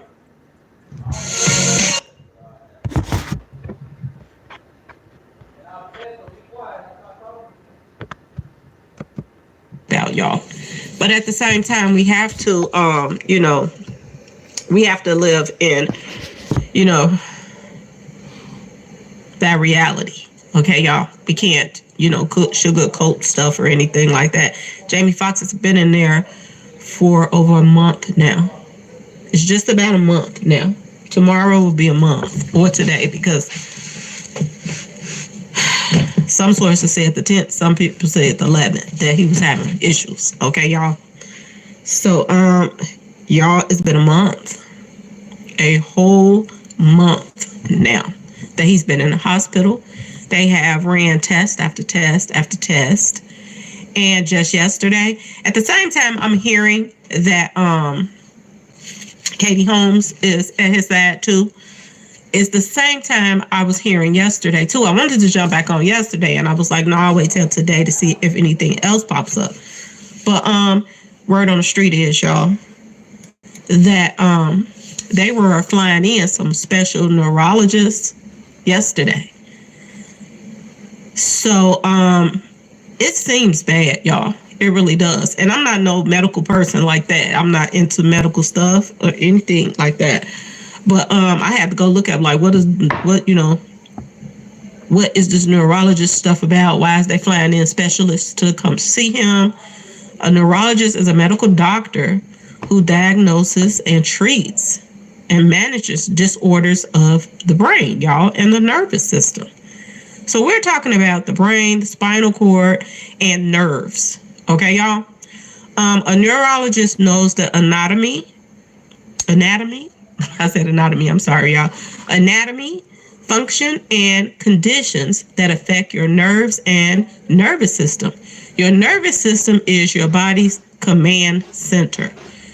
So if it is what everybody's saying it is in his brain and stuff like that, and this controls his whole body, his system, it's a possibility that, to me, y'all let me know if I'm wrong, but it's a possibility that Jamie don't even have control or function of either his body parts or his body, y'all. Okay, so let me explain something. So, my mama had a heart attack, right?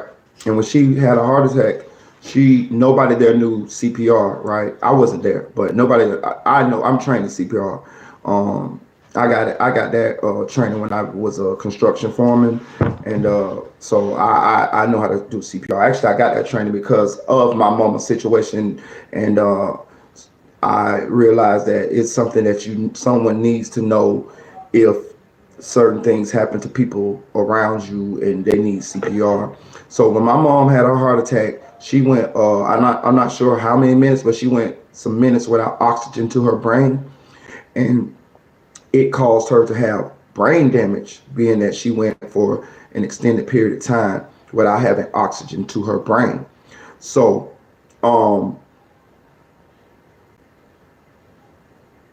they had a neurologist come to diagnose how much brain function she had left, and to would she be able to recover, and how much would she be able to recover from actually going without oxygen to the brain. I don't know what Jamie's case is, but what I'm saying is, if they have a neurologist, if this is true that a special neurologist did come in, to me it signals that he is having issues with his brain, and a stroke. I'm not sure exactly what it is, but it's very akin to an aneurysm, and it does affect your motor skills, brain functions, nervous systems, things like that. Also, they could be bringing a neurologist in because he may have brain damage. It may even be worse than that. He may be clinically brain dead, and they're bringing in a second opinion to make sure before they just let him off life support. But to me, it seems like Jamie may be in dire straits. Jamie may be on life support. Now, just because you're on life support does not mean you're gonna die. Life support just means that you can't breathe and perform certain body functions on your own.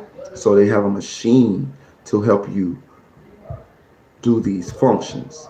My mom was on life support. She came back. You know what I mean? She came back off of it. I'm talking about the neurologist told me to pull the plug on my mama. She was not gonna make it. There's no kind of way. And and she was in a coma, and she wasn't gonna come back. And I promise you, she came back. She's dead now. You know what I mean? God bless her soul. But if I would have listened to the neurologist, I would have been pulling the plug on my mama, and that would have been the wrong thing to do because the neurologist was completely wrong. But what I'm saying is, this is what a neurologist does, and I don't know what Jamie's situation is, but for them to bring another neurologist in, independent of the one that probably was already working with Jamie, makes me believe that the initial neurologist gave a less than favorable prognosis or diagnosis, and they brought in a special neurologist to probably confirm or to give a second opinion on the findings of the initial team of neurologists, because normally it's probably a team with somebody who is wealthy and famous as Jamie. He can't move certain things and stuff like that. For somebody to be coming in, this is really, really serious, y'all. And you know, the thing that keep coming to my mind about this whole thing is the fact that all the rumors that were out about, and I'm gonna say rumors because I wasn't there, okay? And we're, you know, I know just as much as everybody else does, hearing the same thing. One minute, the people was putting out information saying that everything is fine. The next minute, they were saying that they're flying in new doctors, they still running tests, and this and that and that and this. So we have no clue. We know that people that, you know, was in his past that was really close with his family members, we know that they're coming to the hospital now. And only certain people that are letting even come see him. And y'all, this is not looking good. And you know, I can't believe that the industry would take Jamie, y'all.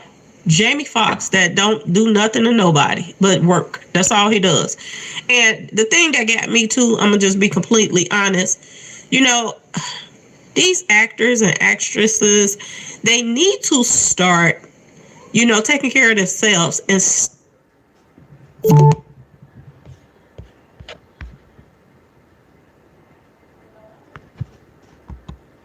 stop being so greedy too. I'm gonna just be like that. And I'm not saying Jamie trying to be greedy, but at the same time, when you didn't get to a point where you didn't made 170 million, I just don't understand why he was working on so many projects at the same time. He got about 4-5 movies that's coming out just this year, and he got that Shazam or something like that show that he's doing. He was working on so many things at one time, which I just don't understand why he was working so hard, working himself to death. You know, it just don't make sense. It really does not make sense. So, you know, he got all these investments. When you get that type of money and you start investing and this and that, that's so you can retire and you can relax and enjoy your money. Not just keep working yourself till your body just give out on you. I just don't understand it, y'all. Some just don't seem. Some people love what they do. Now, this is her going off on her little soliloquy. I like to just put myself in other people's shoes, and I know everybody ain't the same, and I know, you know, it's different type of people in this world. And who knows, Jamie might be the type of person that just really loved what he was doing, so he didn't look at it like work. You know what I mean? Maybe he felt like he was fortunate in order to be able to be a successful actor, entertainer. So, you know, maybe he one of the people that find joy in his work. Look at Tupac. Tupac worked himself a lot as well. His work ethic was second to none. And a lot of times, people who are great at what they do have a different type of motor than the average person. I'm not saying that's what the case was with Jamie, but it could have been. To me, and the thing that keeps coming to my mind, I'm gonna get back to that, is all of these rumors, and I don't know if they're true or not because we wasn't there, but y'all heard all the rumors about Jamie Foxx saying that somebody was trying to take him out. So we have to go by that as of now because Jamie Foxx ain't saying nothing, so we don't know. But we've heard about the police coming and him doing some type of report saying that people was trying to take him out. We heard that he was, you know, getting into it on the set with people, firing people.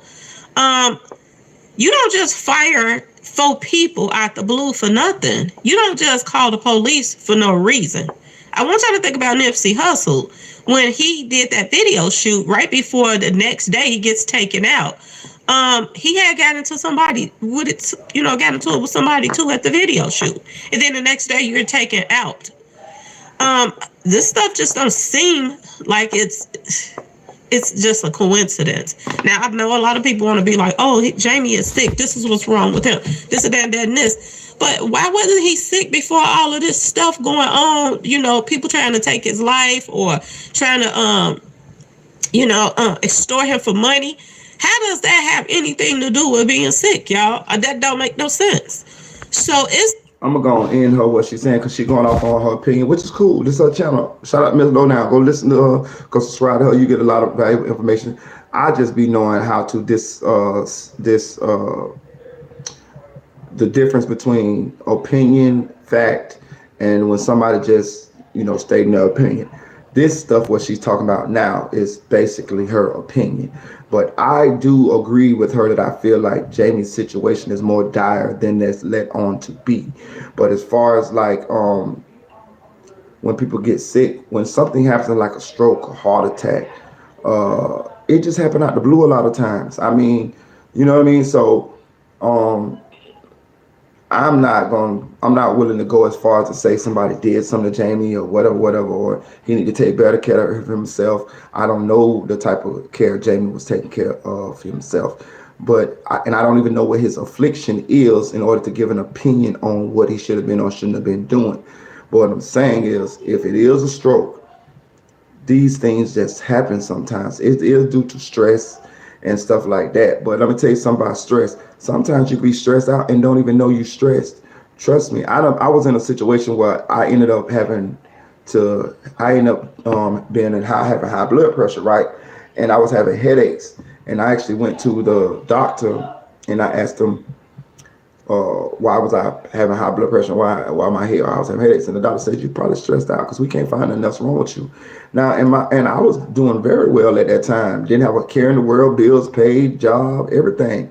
But the doctor was like, yeah, you probably stressed. So it let me know that things could be stressing you out that you don't even know is stressing you out. You know what I mean? Like sometimes you so used to working in a high stressful environment or that you don't even know that the things that you're around or having happen in your day-to-day life are stressful to you. You're just used to dealing with them. You know what I'm saying? It could be something that's as simple as your child grades failing in you. You want him to get his grades up. You know what I mean? It could be you worried about a job position or you worried about a certain relationship or anything. Like it just be small things sometimes. You know what I'm saying? But what I'm gonna do is I'm gonna end this live, and we're gonna do another live in about 45 minutes. So we're gonna do another live. Let's give me 30 minutes. Let's say 10:15 Eastern Standard Time. It's 9:45. I want to send my prayers out to Jamie Foxx. I would love for you guys to pray for Jamie Foxx, man, because we don't want to lose Jamie Foxx, man. Jamie Foxx is one of my most favorite actors, singers, entertainers. This guy's a triple threat. This guy can sing, do comedy, and do serious acting. That does not happen a lot. It's hard for you to get a comedian that can actually do serious roles and do comedy. And we all know Jamie can sing like a songbird and he can play the piano. This guy is multi-talented. You know what I'm saying? But God has his time for us all. You know what I'm saying? And he has accomplished a lot, but I'm not ready to say goodbye to Jamie. And I know Jamie probably is not ready to say goodbye to his family, and his loved ones. So I would like you guys to pray for Jamie Foxx, because prayer does work. You know what I'm saying? Mind over matter. If enough people pray for him, it will have an effect. Trust me, prayer does work. So I would like for everybody to pray for Jamie Foxx.